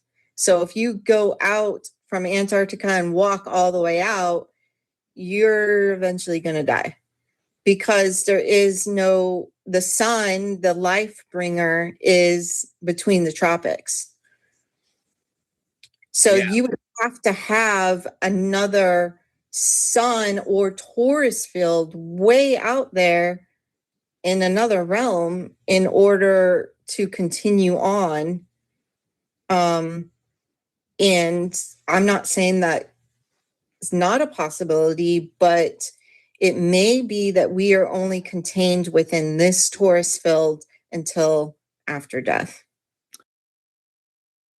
This torus field till death. Containment. Right? Containment. Talking about what am I talking about? It's talking about the hollow earth. Right? The hollow earth. The containments. Barrier.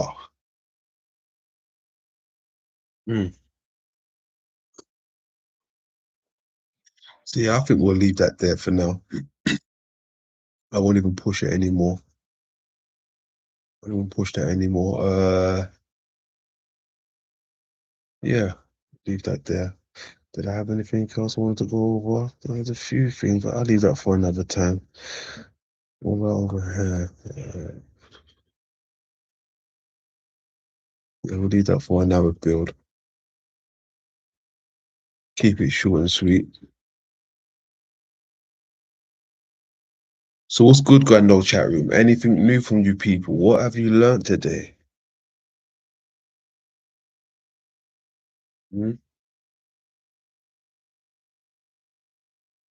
Nothing much to learn. We were just kicking it anyway. We were just kicking it. You know how that goes. The apple in your eye. Electric water. Taurus spin. Old map show 4 rivers coming from the North Pole. North Pole where the camp of the saints is. Okay.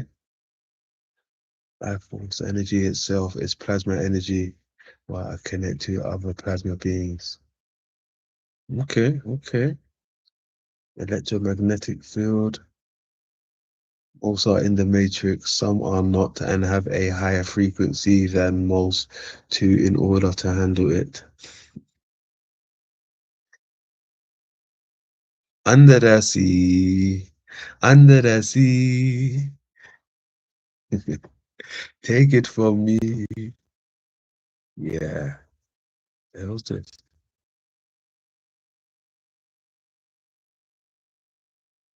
Yeah, big up Electric Gnosis.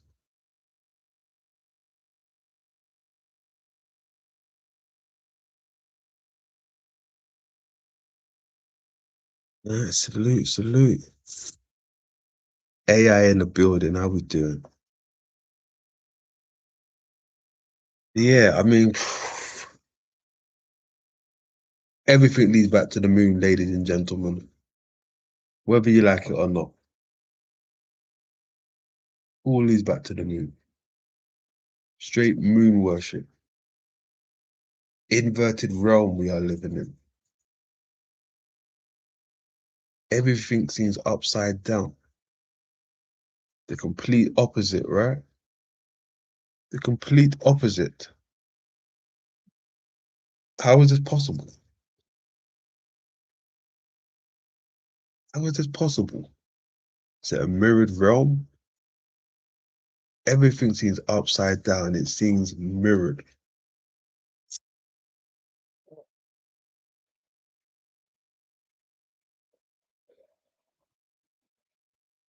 The reflecting ponds, right? The reflecting ponds.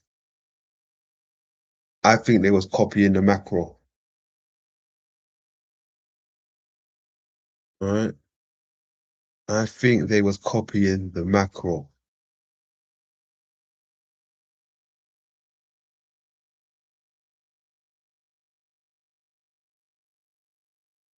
Rocky earlier said he's more of a hollow earther now. Is that right, Rocky? So you're more of a hollow earth guy? Because at one point you was more flat earth, am I correct? But you're more of a hollow earth guy now? Is that right, Rocky?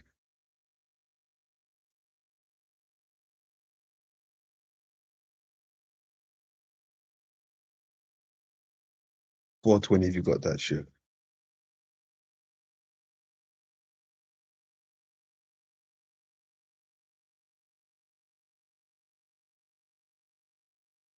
Well, if that is the case, Rocky,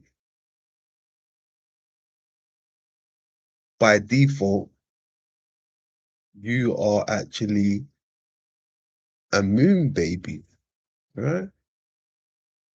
If you're into the hollow earth, you're also a moon baby, in case you didn't know.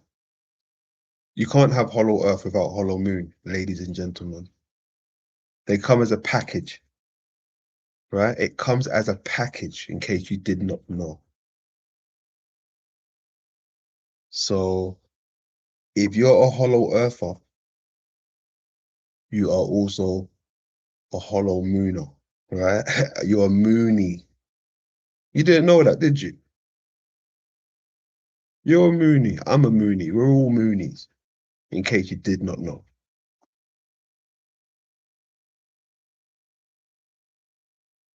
So, yeah.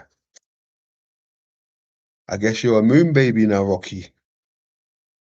Right? I guess you're a moon baby, just like us, moon children.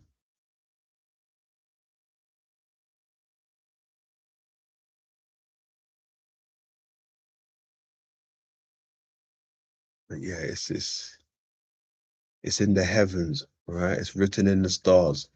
It is written in the stars. The ancients spoke about the great reflection, right? Wim spoke about the reflection. Salutes to you, Wim. Now these images make much more sense, right? Before we would have just looked at these images and thought, okay, two moons. But now we understand the reflection. You digging? Salutes to the Godfather, right? It all falls into place. Rocky said he's a lunatic. Yeah, I agree with that. A lunatic.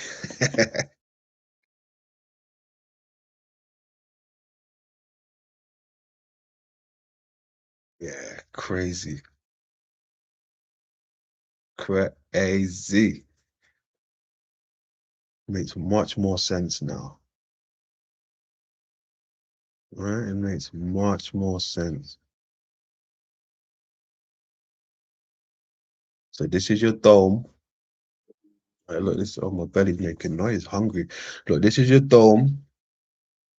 All right, this is your dome. And this is your floor. Right in the middle. Right in the middle. Possibly right there. It's a little flat earth right there. And that's your dome above you. As above, so below. Right? As above, so below. Don't act like you don't know the phrase and the lingo. As above, so below. What are we looking at? What are we looking at? How come we don't ever come across pictures like this with the sun, you know? Two suns looking at each other. I've never come across something like that. It always seems to be the moon mirroring each other.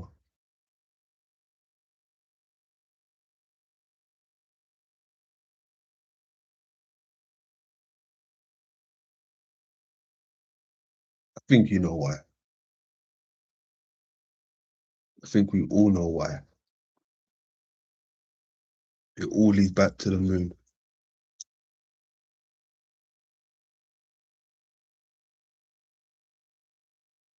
Somehow we forgot. We forgot the ways.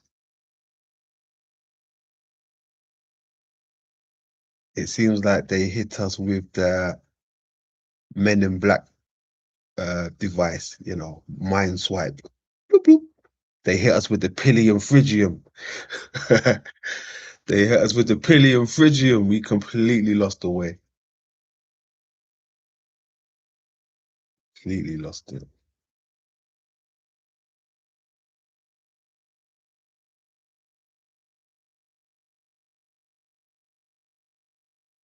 Once upon a time, everybody paid homage to the moon. Not the sun, but the moon. The sun came much later. Right? Much later. The popes, they paid so much homage to the moon. Plain sight. Plain sight, these people are paying homage to the moon. Right? Just there. What happened there? What the fuck?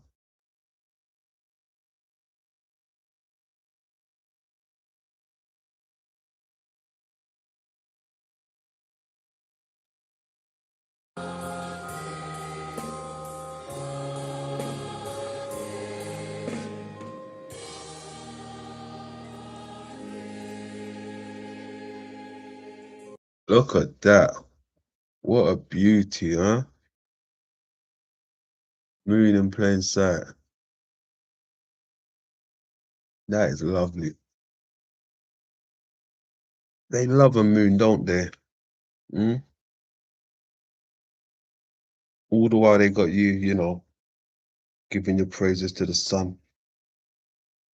When they do the complete opposite, they give their praises to the moon. Right? It's not what they say, it's what they show you. What they show you, these people.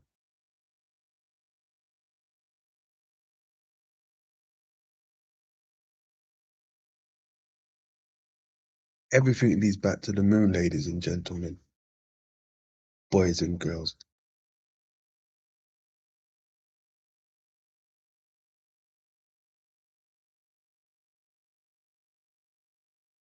Crazy.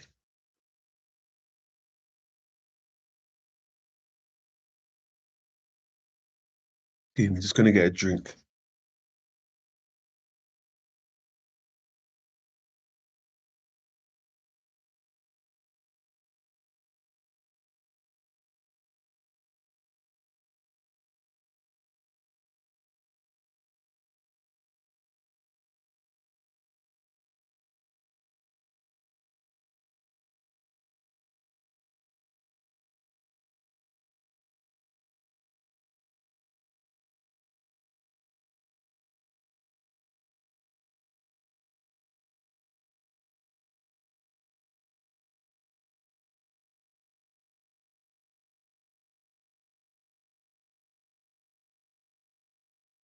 Back.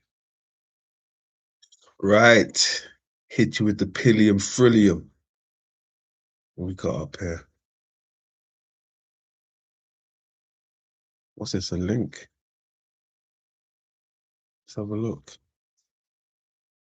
Warning.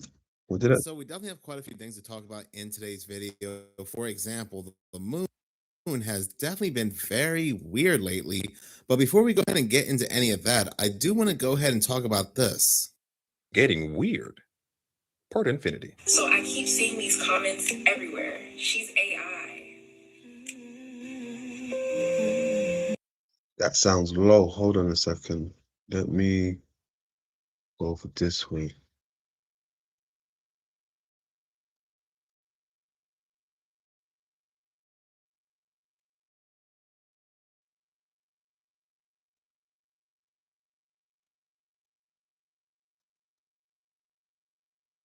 Oh, adverts.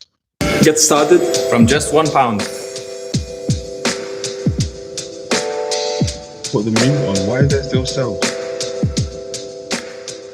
Video, for example, the moon we definitely have quite a few things to talk about in today's video. For example, the moon has definitely been very weird lately. But before we go ahead and get into any of that, I do want to go ahead and talk about this. Oh, it's on this one. Getting weird. Well, Part infinity. so I keep seeing these comments everywhere. She's AI. The fuck? Well, I feel real. And I hope the 3 billion people listening feel the same. But you're not real. You're not real. If the computer asks you if you're a robot, you can't even answer honestly. This is an AI generated thing that someone created that makes music. And they have 3 million monthly listeners on streaming platforms, which is crazy, by the way. And which I think like Spotify and all these other streaming platforms, they shouldn't allow that. That's fucked up. That's not even real. And the person that probably created them is probably trash too. They probably can't sing.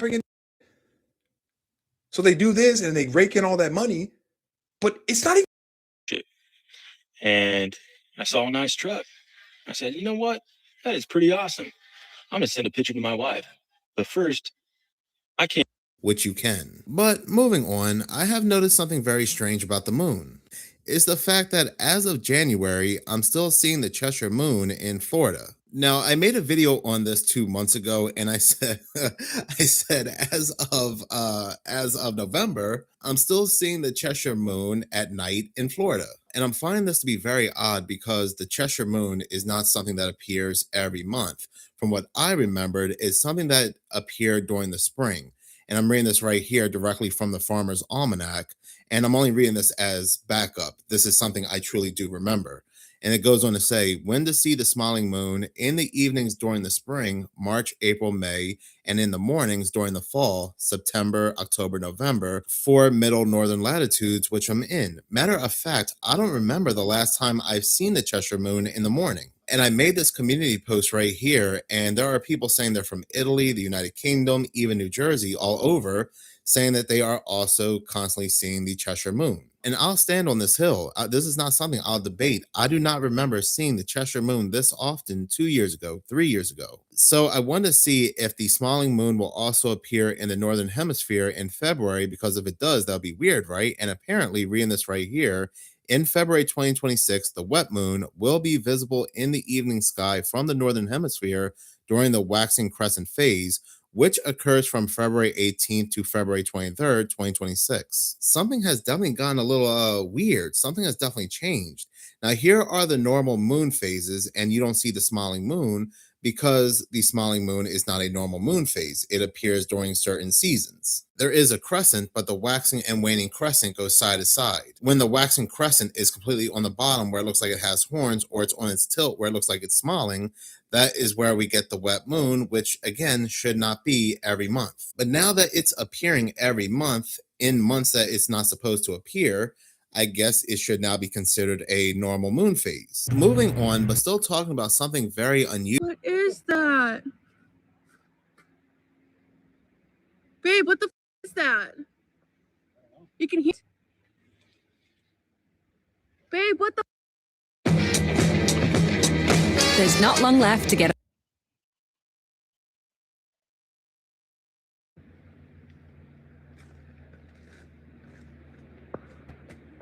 Looks like a star broke up. What the?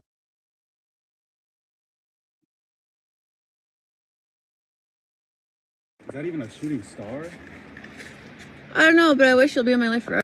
What is weird is that last year when these would appear in the sky, news and media would tell us it's just SpaceX, bro. This sighting that was stretching from the United States to other countries was due to SpaceX Starship debris. Yet this same sighting that happened 2 days ago, there's absolutely no news of any SpaceX or Starship explosions. This was captured over Minnesota. That's crazy.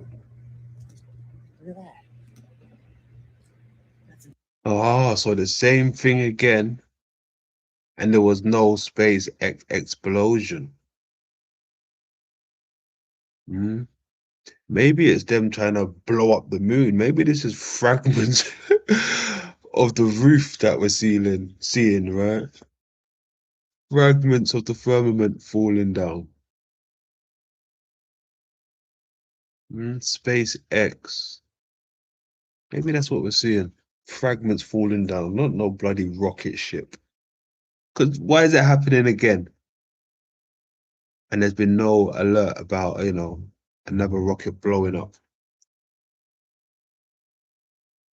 Insane. Optimus Prime? Is that Autobots? right?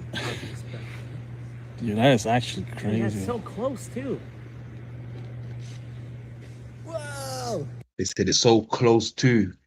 So close, what? About 60 miles close? About 60 miles close. That's the movie right there. That's so dope. Jazz. That's fucking Optimus Prime right there.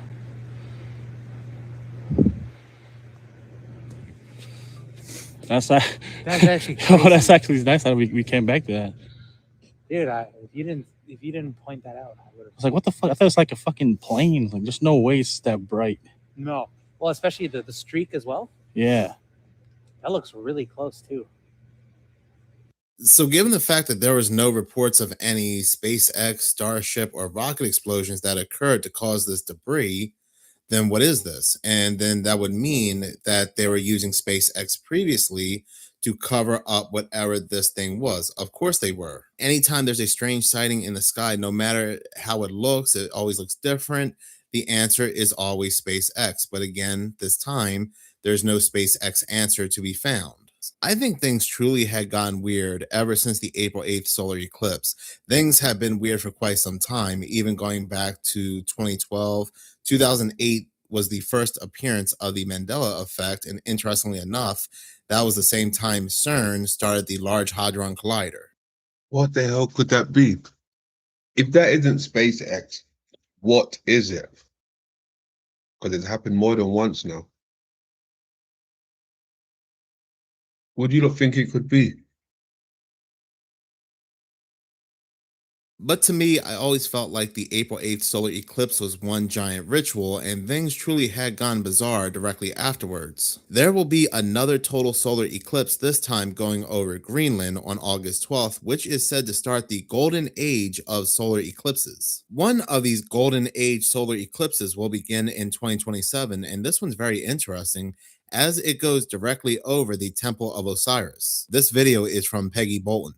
Well, hope you got your wax snakes and sharp objects ready, you guys, because the eclipse of the freaking century is going to perfectly line up with the temple of the Lord of the Underworld.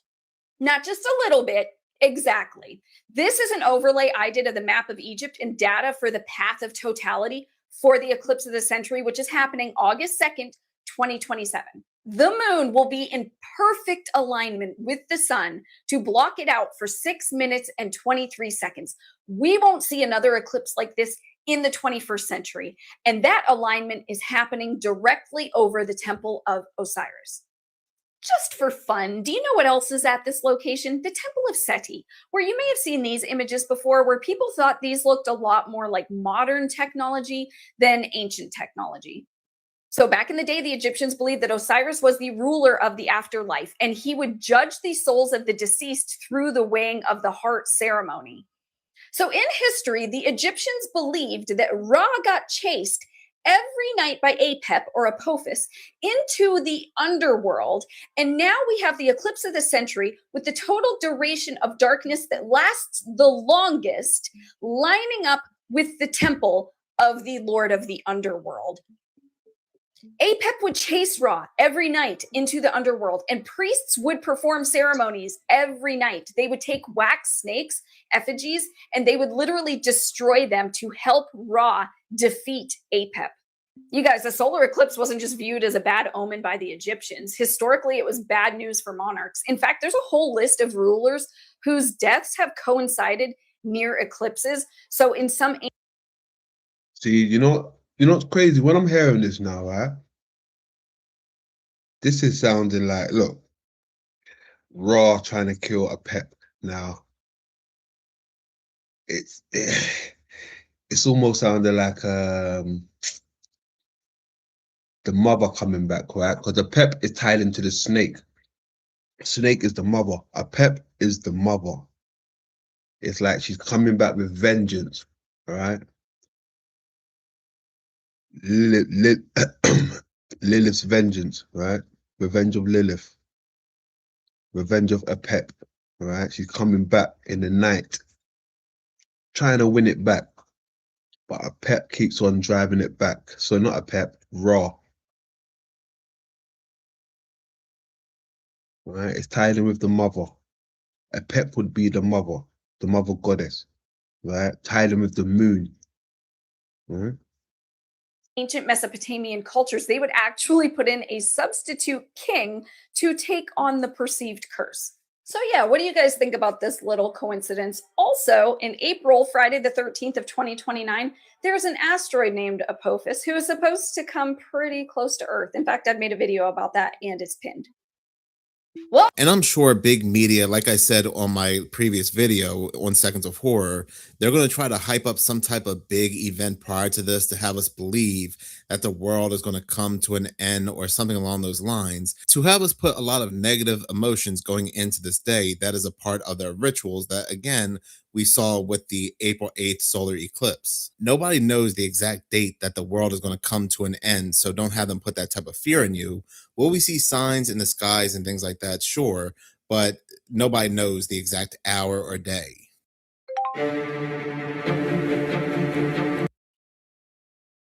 Hey, that shit is wild though, I must admit. Hold on. Look at that. What is this? If it isn't SpaceX, what is it?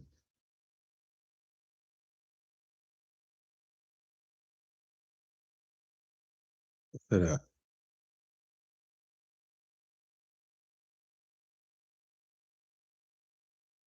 The only thing that we know is SpaceX that does that, apparently, right?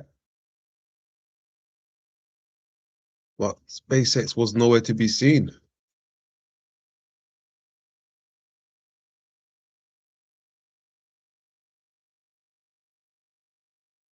What is that? It's like crystal or something. Oh, hold on a second. Oh my goodness. You know what that reminds me of?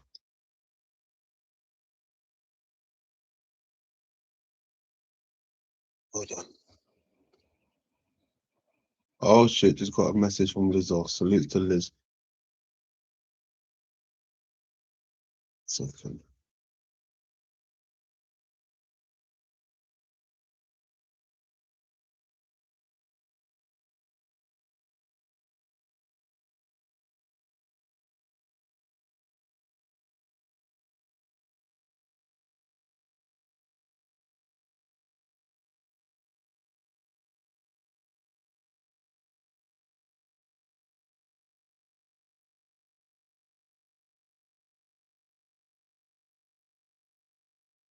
Yeah, what the hell is that? That isn't SpaceX. Keep that in mind, right? That is not SpaceX. Oops. What the hell just happened there?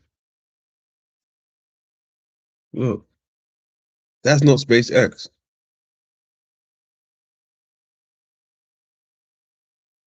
What are we looking at? Because that is not SpaceX.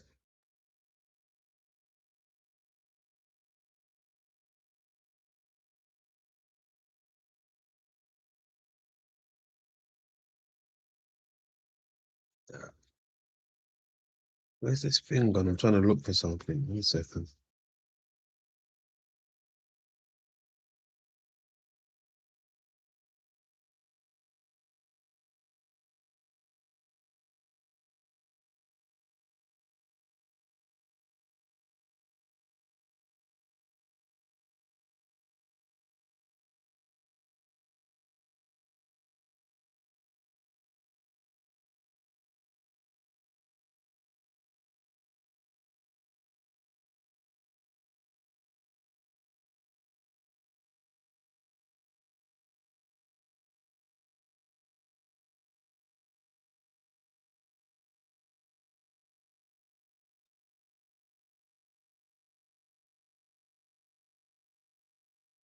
Can't even find it. Something else. Look. Hold on. Is that it there?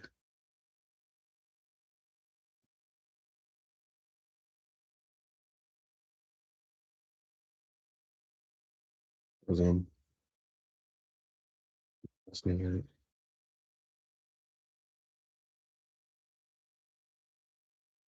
I can't find it. Don't know where it is now. Well, yeah, look at that. That's not SpaceX. Come on. What the hell is that? What is going on here?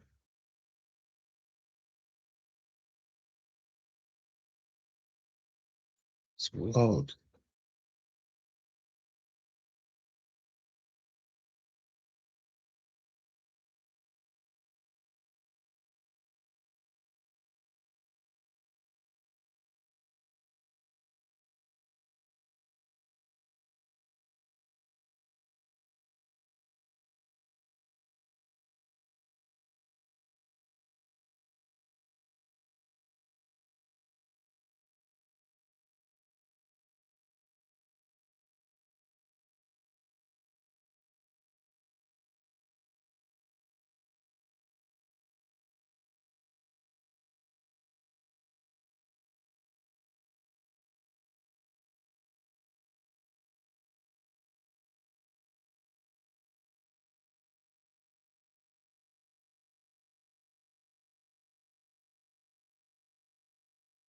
You know, I can't even find the thing.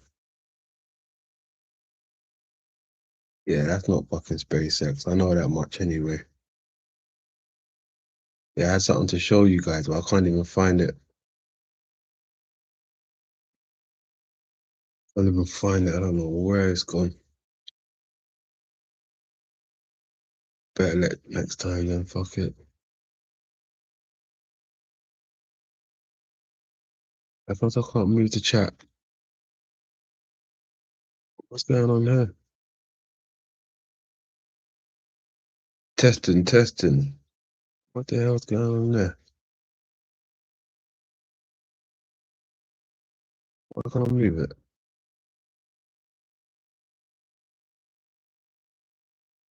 Okay, ain't moving. Alright, fuck it.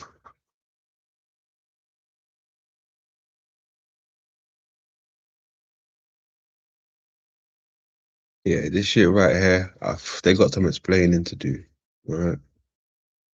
They got some. If this isn't the bloody IS, right? They got some explaining to do. Don't worry, we got something coming on this one. I wanted to show you lot something, but can't find it. So I got it somewhere, just can't find it at the moment. Look how fast that one's coming in. Oh my goodness, hold on, look at that. Look at the speed of this one.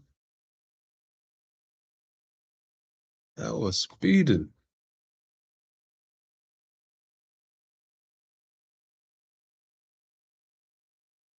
Mm.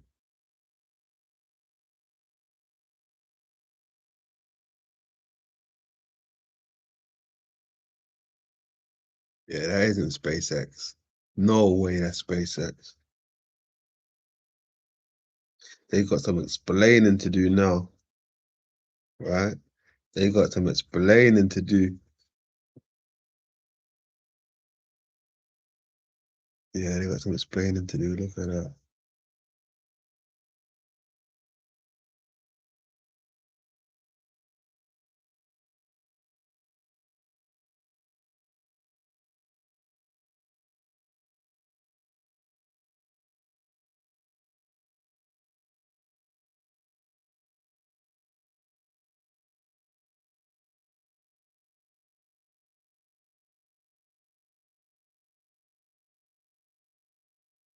If it's here, hold on, it might be in here.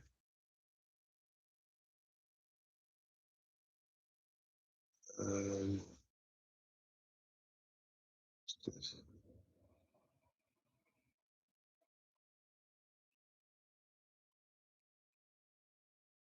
no, not there.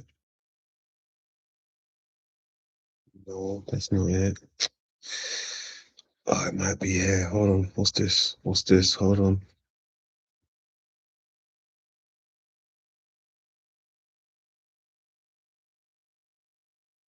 No, that's not it. What's this? Yeah, that's not it.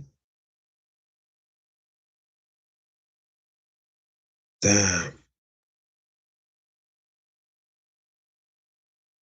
I'll leave that for next time then. Can't find it. That's a shame.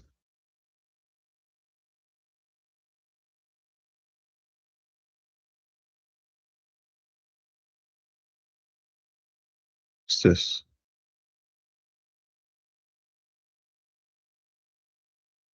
No way. Is he live?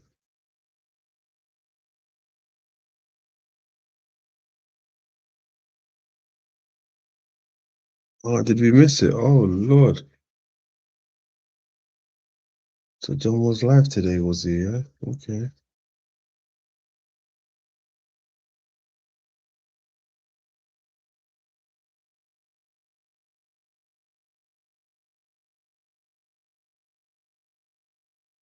Oh, wait. Hold on a second. Let me have a look at something.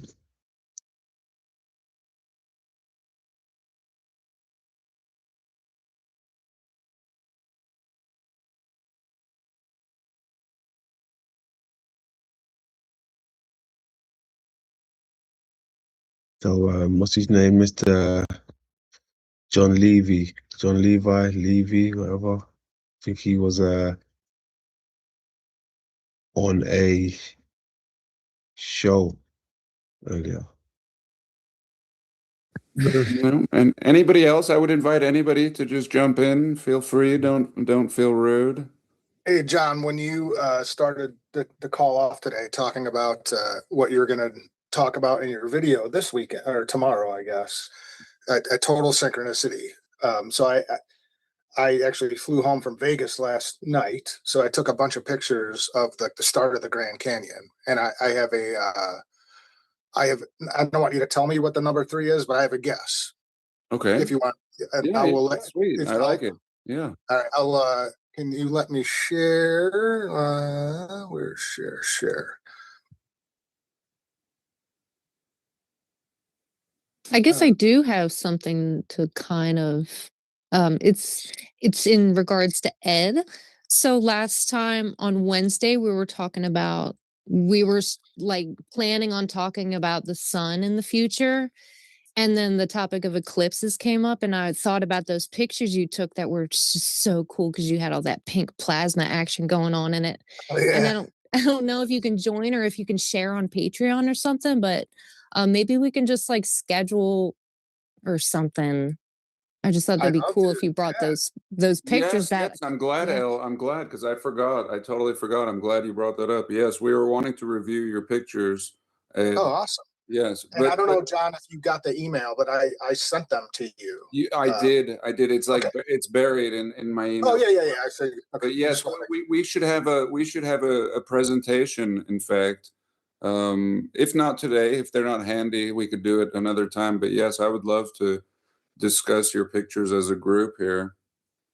That would be fantastic. That'd be Yeah, I awesome. would definitely like extend it to the Wednesday crew because it's not always the same with Wednesday and Friday. So that's what we were talking about. Cool. Yeah, thanks. Yeah, I'm happy to. Yeah. Absolutely. Can you see my screen? Yep, right now? yep, I can. Okay. Mhm. Yeah, so I just took a few pictures. So just to give an idea. So Nice. I was in Vegas, and the way I was looking at the map, like the cockpit map as we were flying, we ended up like on a direct line to just under Colorado Springs from Vegas. So we're kind of going in this direction where my Yeah, mouse is. sitting across the Grand Canyon, basically. Yeah. So these pictures are from shortly out, right outside of Vegas, and so I'm guessing we're seeing around like this area, right? So I'll show you my guess. So this would be the first. Oh, this is sweet. That and then Nice. This is totally my video. I wish I could include these pictures. You should send these to me. Actually, Sure, man. What a synchronicity, right? But this is where I started thinking, like, like what all of these, the edges, they're all concave or whatever. And I get to this area, and I look off in the distance, and I start seeing like the indentation of this part right here. Like it looks like a ball, like a bowling ball rolled down. And I think I got one a little closer after this. Yeah, like what is that? Like how just to exist in the middle of all of the rest of it. yeah. Like very interesting. And then I think I only have a couple more. And so there's that same area. It's almost like it looks like a ball dropped here and rolled this way, and a ball rolled this way. And then I start realizing all of these, why are and you probably know somebody would know what mountain this is. I'm guessing that's by Flagstaff. Yep, Mount Humphreys. Okay, that's Mount Humphreys. Okay. But do you guys find it strange how, like this, like they're like, Oh, totally my next video. Totally. That's oh, really? Okay. yeah. Oh, like they got firebombed? Yeah.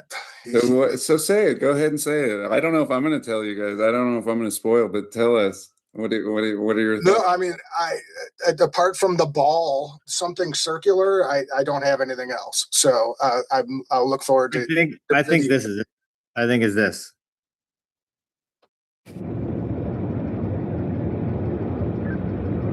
Yeah, but I didn't know John Levy was doing live streams with people. I had no idea. Salute to you, John.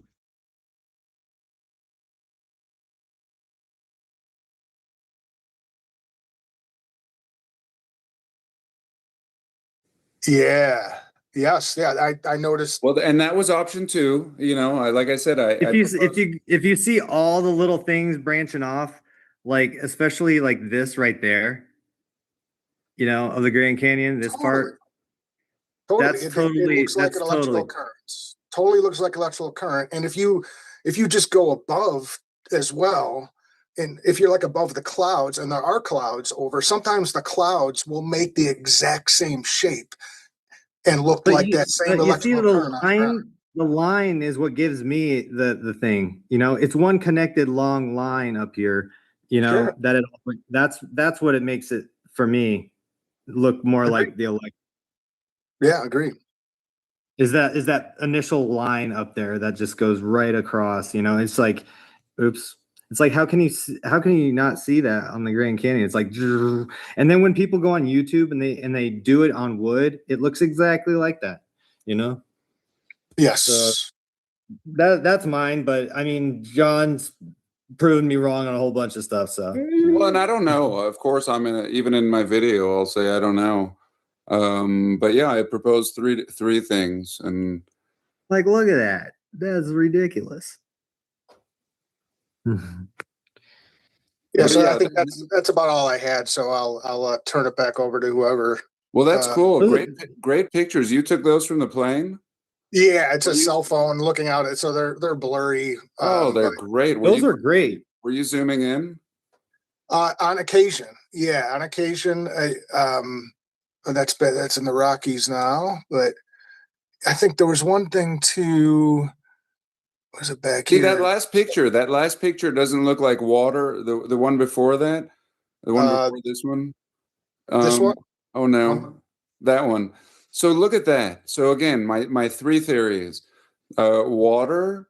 It doesn't look like a water thing, and that doesn't look like an electricity thing either. That doesn't look like a Lichtenberg pattern right there. This looks. If you blur your eyes, this looks like something else. Yeah, for sure. I agree with that.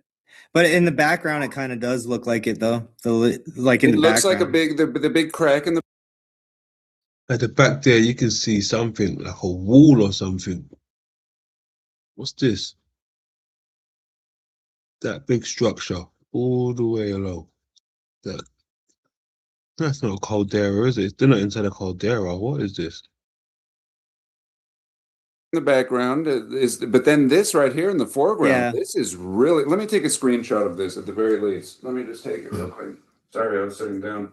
Okay, that's sweet, and it totally depicts my point. But actually, I think what I'll show in tomorrow's video, you have to see you have to see something in order to make it make sense. I wouldn't even want to tell you guys right now.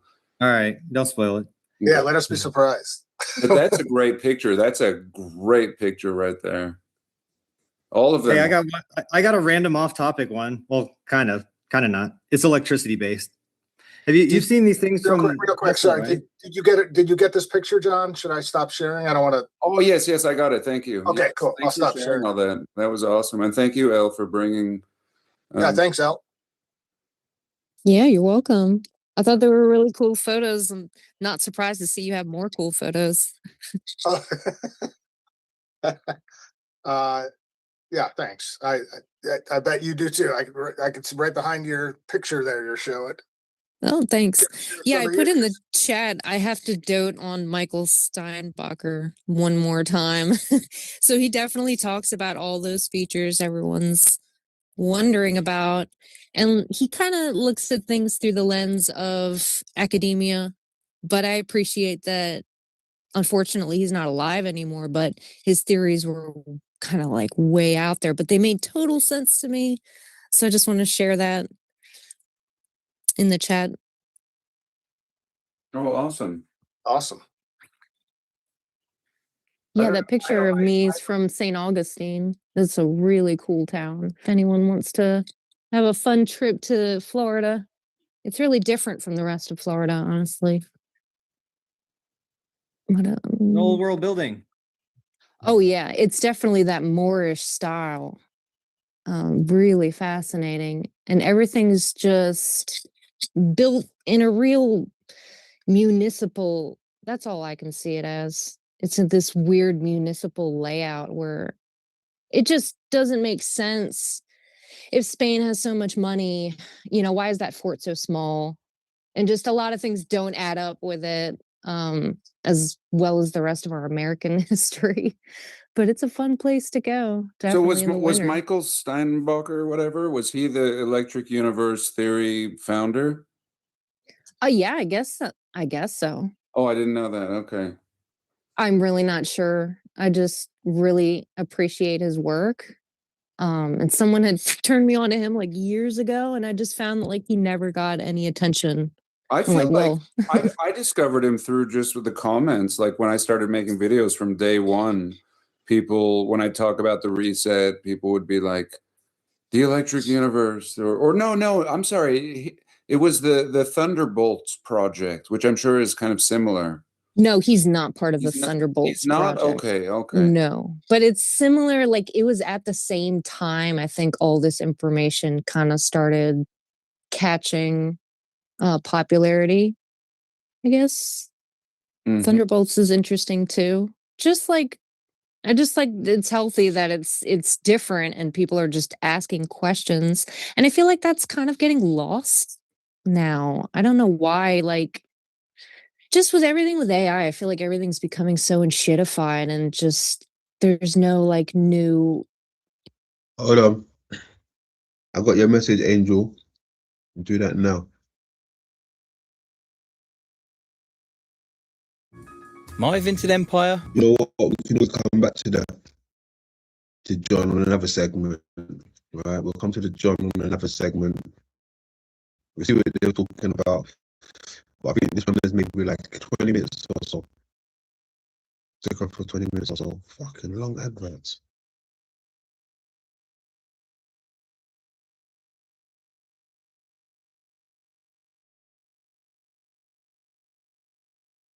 A few things to talk about in today's video, but first I do want to go ahead and talk about this very suspicious plane crash that happened in Bangor, Maine. Outside of the fact that it happened on runway 33, if you remember, the very first major commercial plane crash the United States has had in over 15 years also occurred on runway 33 last year. This one that happened in Maine a couple days ago is really raising some eyebrows. Now, at first, the FAA came out and said that there were exactly 8 people on board, 7 people had passed away, and there was 1 survivor, and the 1 survivor was a crew member on board the plane that was badly injured. Yet, for whatever reason, the airport came out and gave a statement the very next day saying there was only 6 people on board the plane, and all 6 people had passed away. No mentions of this injured crew member. I mean, that's kind of a specific thing to report on for something that doesn't even exist. I mean, I guess those types of mistakes can be made, but what's even more interesting is that this plane belonged to a law firm, Arnold and Icken. News did name some of the individuals involved in this plane crash, and one of them just happened to be a top lawyer.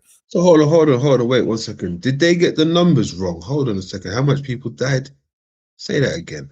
There was 1 survivor, and the 1 survivor really raising some eyebrows. Now, at first, the FAA came out and said that there were exactly 8 people on board.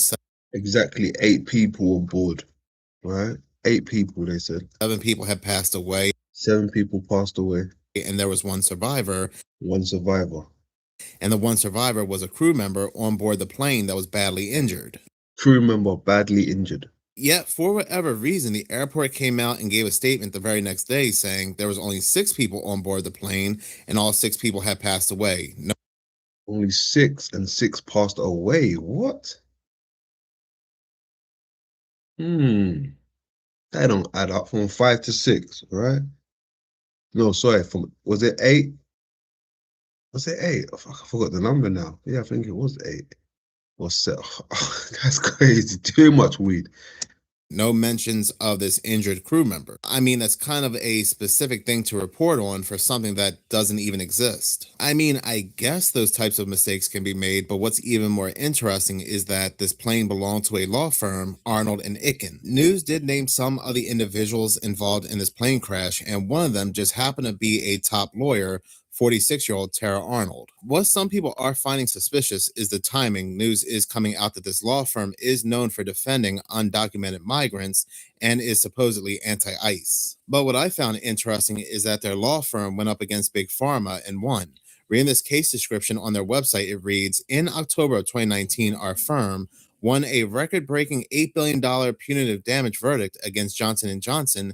What? That's why you was out of there. They got you up out of there. You went against Pharma and won 8 billion. What? Yeah, they had to get you up out of there. And its subsidiary, Janssen Pharmaceuticals, the maker of a medication called Risperdal. One of their clients suffered from a condition known as gynecomastia, the growth of female breast on boys after taking this medication. Now, this drug, gynecomastia medication called Risperdal. One of their clients suffered from a condition known as gynecomastia, the growth of female breast on.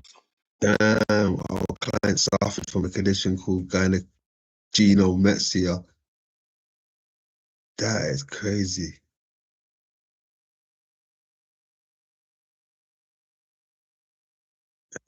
On boys after taking this medication. Now, this drug was originally developed to treat schizophrenia in adults, but in order to make more. You hear that, big sister? We got some treatment for you. Big sister, we got some treatment for you. Huh? Good for schizophrenia. Okay, big sister. Was originally developed to treat schizophrenia in adults, but in order to make more profits, Johnson & Johnson marketed the drug off-label to children, saying that it's fine for them to take it and nothing will happen to them. But Johnson & Johnson withheld scientific data from the public, showing that the drug caused serious deformities in young boys. The jury sided with the law firm and sent a message to Johnson & Johnson that it's not acceptable to knowingly hurt children, that they need to change their ways. Now, this happened all the way back in 2019, but remember, Johnson & Johnson and other pharmaceutical companies were also involved in a certain jab that was deemed very safe, where there's been a lot of reports coming out of children, young adults, getting heart inflammation. And not just that, there's been an explosion of the big C when it also comes to young adults as well. So I wouldn't doubt a law firm that already won $8 billion against one of the jab companies wouldn't be looking into it further, but that's just speculating. There are some witnesses saying that the runway conditions were very bad and the plane was not fully cleared to take off, yet for whatever reason, it still did. And when it did, it landed on its back. The plane was fully inverted. And creepy enough, right before the plane took off, somebody can be heard saying this, and they don't know if it was the pilot or air traffic control. 1 kilo to the let there be light. All traffic is stopped on the field. All traffic is stopped on the field.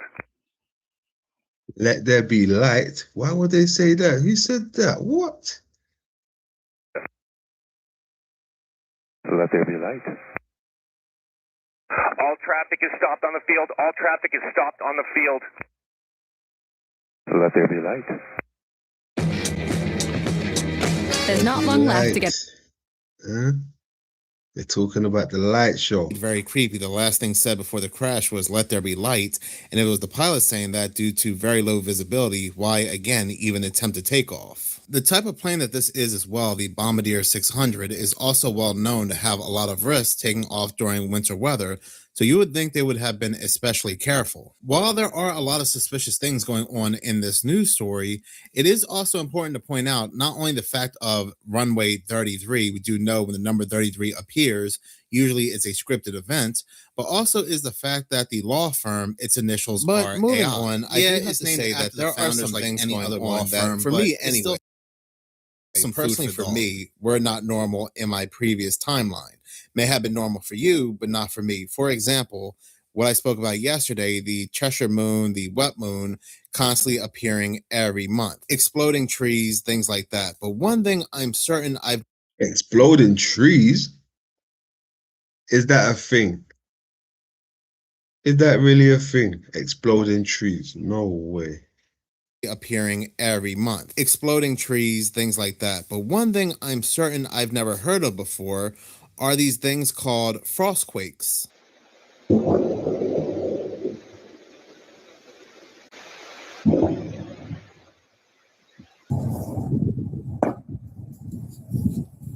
Never heard of this thing called a frostquake in my entire life.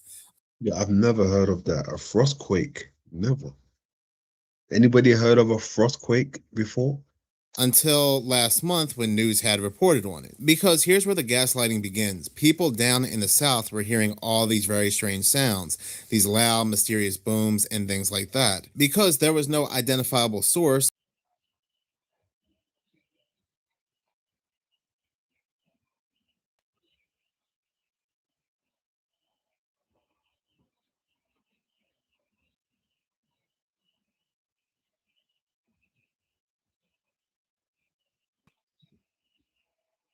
Whatever happened there? Take it back.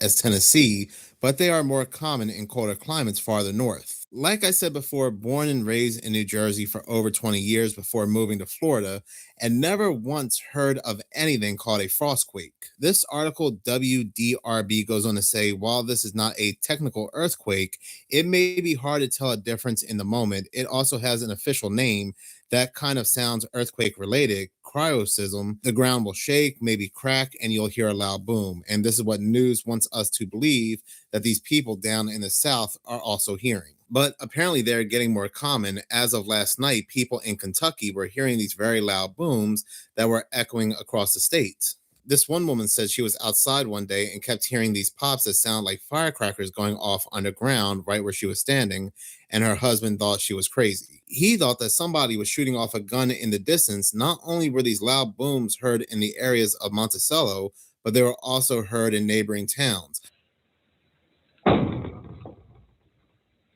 A lot of people were calling the police. This eventually went back to the weather people, and the weather people, their answer is that these were ice earthquakes. And if nobody's buying that explanation, they have a backup explanation saying, It's earthquakes. What the hell? Man, they better stop it.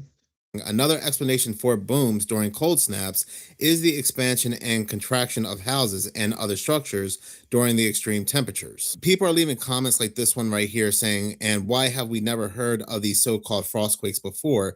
And it's so true, right? Like there are so many things currently going on, from what we see in the skies to what's going down the grounds below and so forth. And it seems like we've never heard of these things before, but they always have an explanation locked and loaded. Now, I'm sure the term icequakes or frostquakes exists in some fashion, used for locations like Antarctica or Greenland, but to use it for loud booms being heard in the United States, especially in the southern states, is such mind-blowingly bad gaslighting. But talking about snow, this individual gathered snow and put it under a microscope, and this is what she found.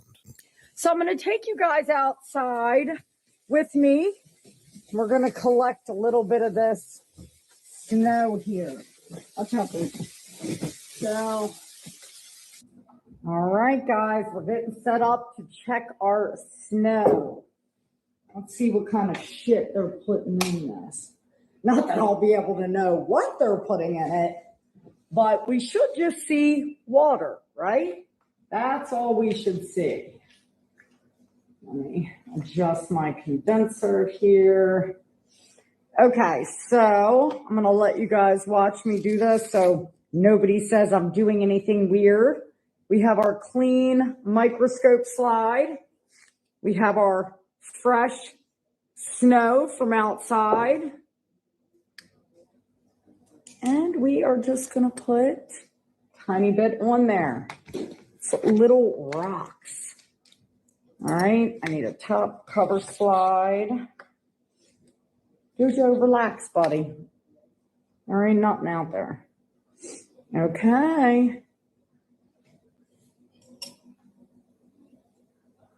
Let's see.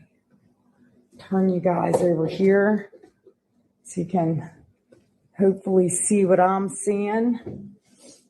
All right, let's start. Ooh. Fuck is that?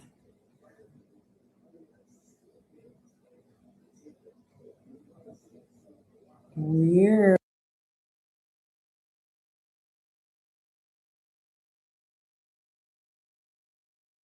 The hell happened?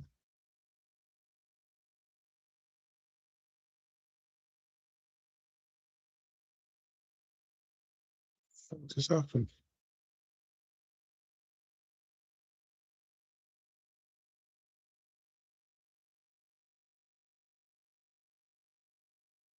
Rose. 1 second. Wow. 50% of profits donated. Now that's feel good toilet paper.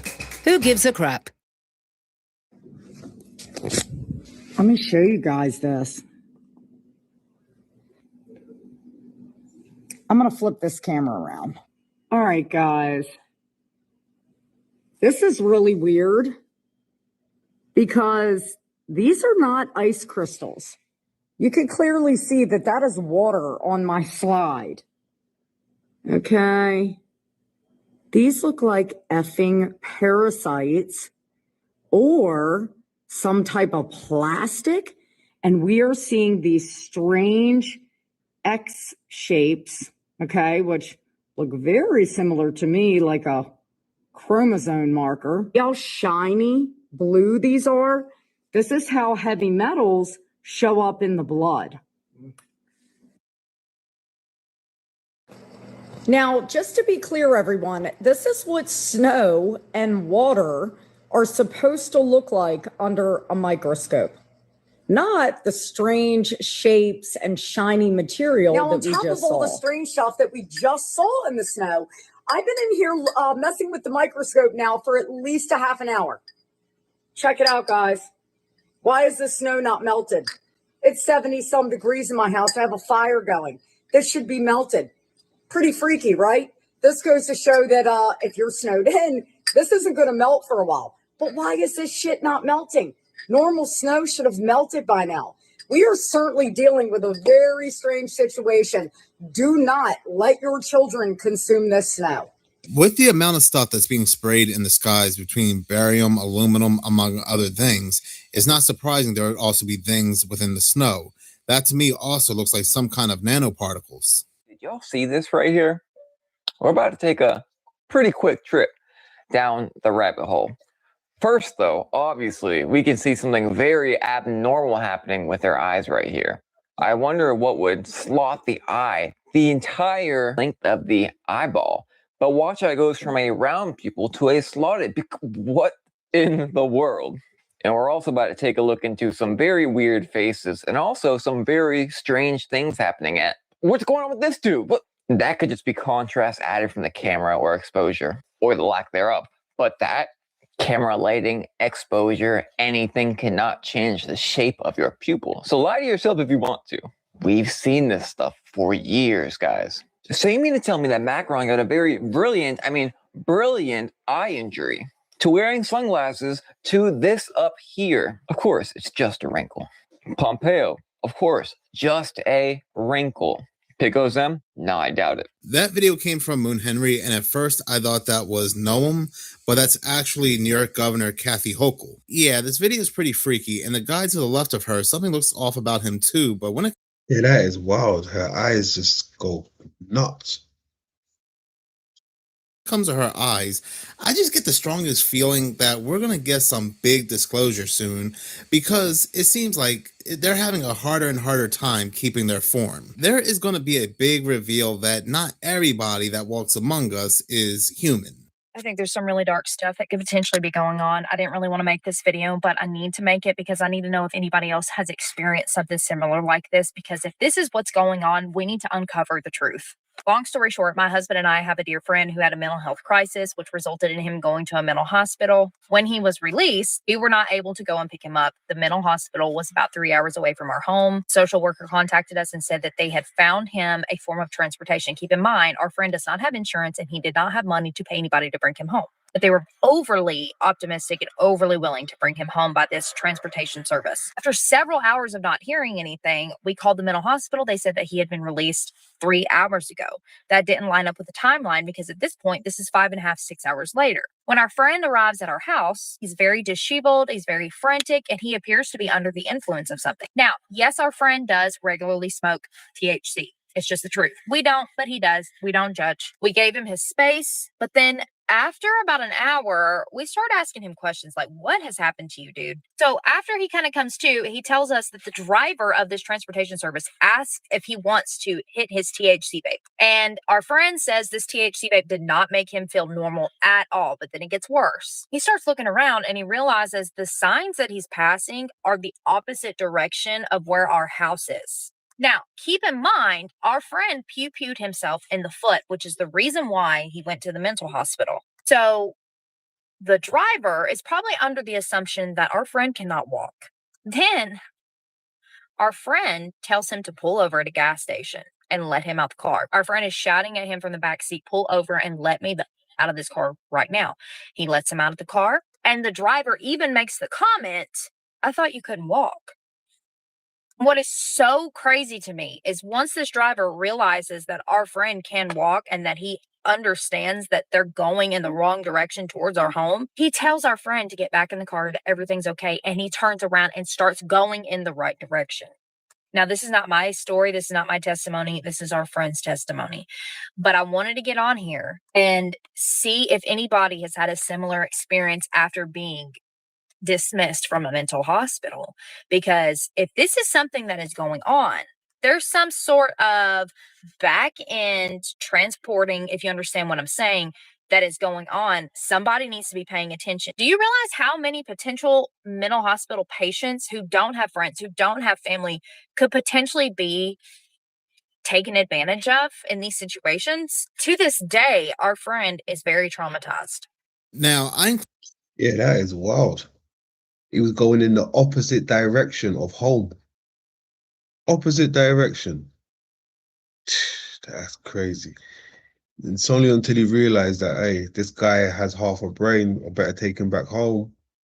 Yeah, crazy. I include this segment because when it comes to abuse, trafficking, even organ harvesting, one of the things I really don't hear are people that are in mental health facilities. There are just some horrible stories coming out of these mental health facilities, and a lot of these people, they either go missing or they end up deceased in very suspicious ways, and we hear that, oh, they've taken themselves out because they're mentally unwell, but perhaps they're either being trafficked somewhere or their organs are being taken and nobody knows. Unfortunately, this sounds like a big environment for things like that to go down. Are we aware that a few days ago, the Bank of England warned to prepare for economic chaos sparked by the existence of alien life? And this is like major mainstream news have posted about this. Warning issued that alien revelations could spark financial crisis. That's a good one. Oh my God, alien spark financial crisis. That is a good one. Hilarious.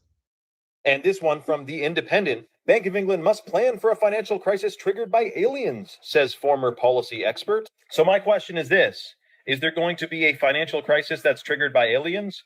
Or is there going to be a financial crisis that's blamed on the kind of unconfirmable reports of aliens? You know what I'm saying? Like you could kind of flip a switch and then be like, oh, it was the aliens. Or no. What it would actually be is, breaking shocking news, aliens. And then boom, zang, bang, all of a sudden the economy would just tank. Everything would go freaking upside down. Is that what they're saying is coming around the corner? Because I already heard people saying in their 2020. Yeah, that's going to be the new scapegoat. You know, the aliens did it. It's no longer going to be, it was the Muslims. Oh, it was a black man. Oh my God. It was a 6-foot black man. Nah, it's going to be, it was an alien. It was unless it was a black alien. It was a black alien man. It was a black alien man. He went that way. He went that way. 6 bingo card. It's going to be, whatchamacallit, disclosure. Like we're talking, yes, there's aliens, fully confirmed. Here's what we know about them. Now, my question is, because there are some people who don't quite believe in space and don't really believe that we're on a spinning ball. And so for those people, they would think two things. Either these quote unquote aliens were just entities or, creatures from other lands beyond the ice wall. And then, or they would be fully basically a hologram, which we know about that project. It rhymes with Schmroject Schmloomleem. So I wonder, all I know is when I read this, I don't go Project Schmloomleem.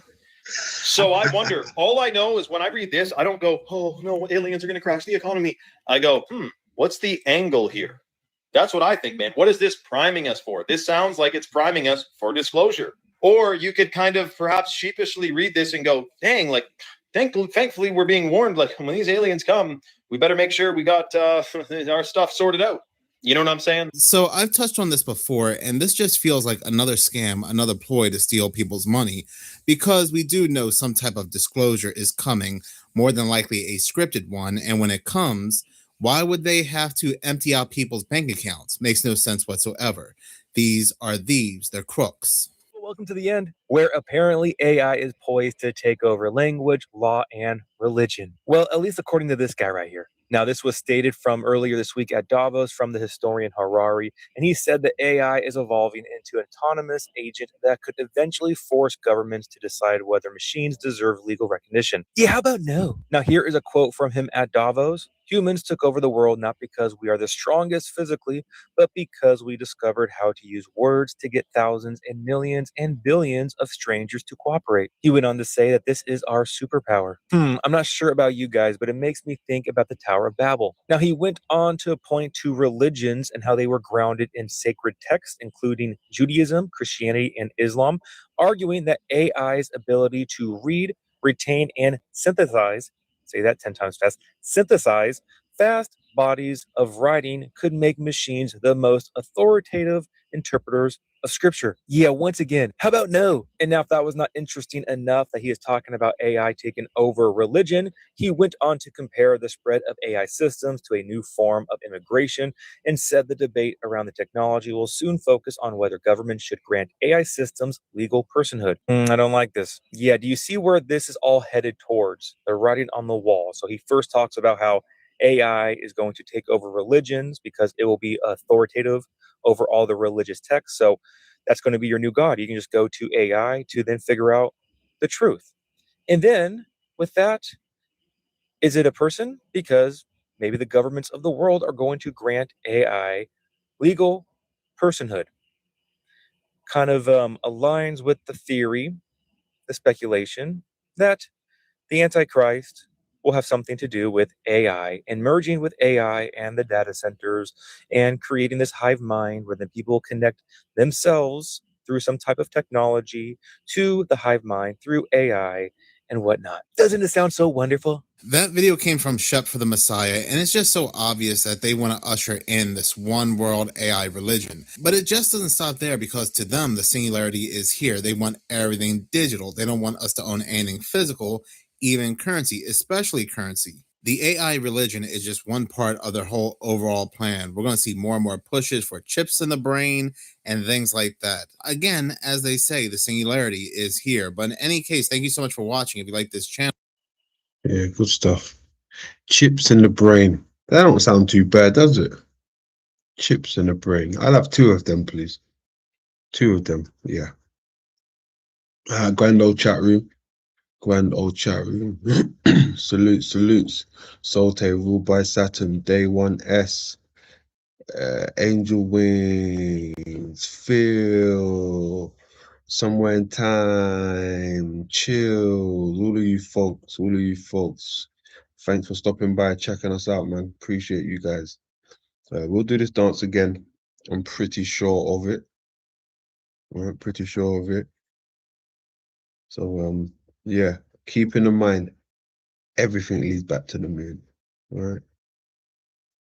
Everything leads back to the moon. Cool.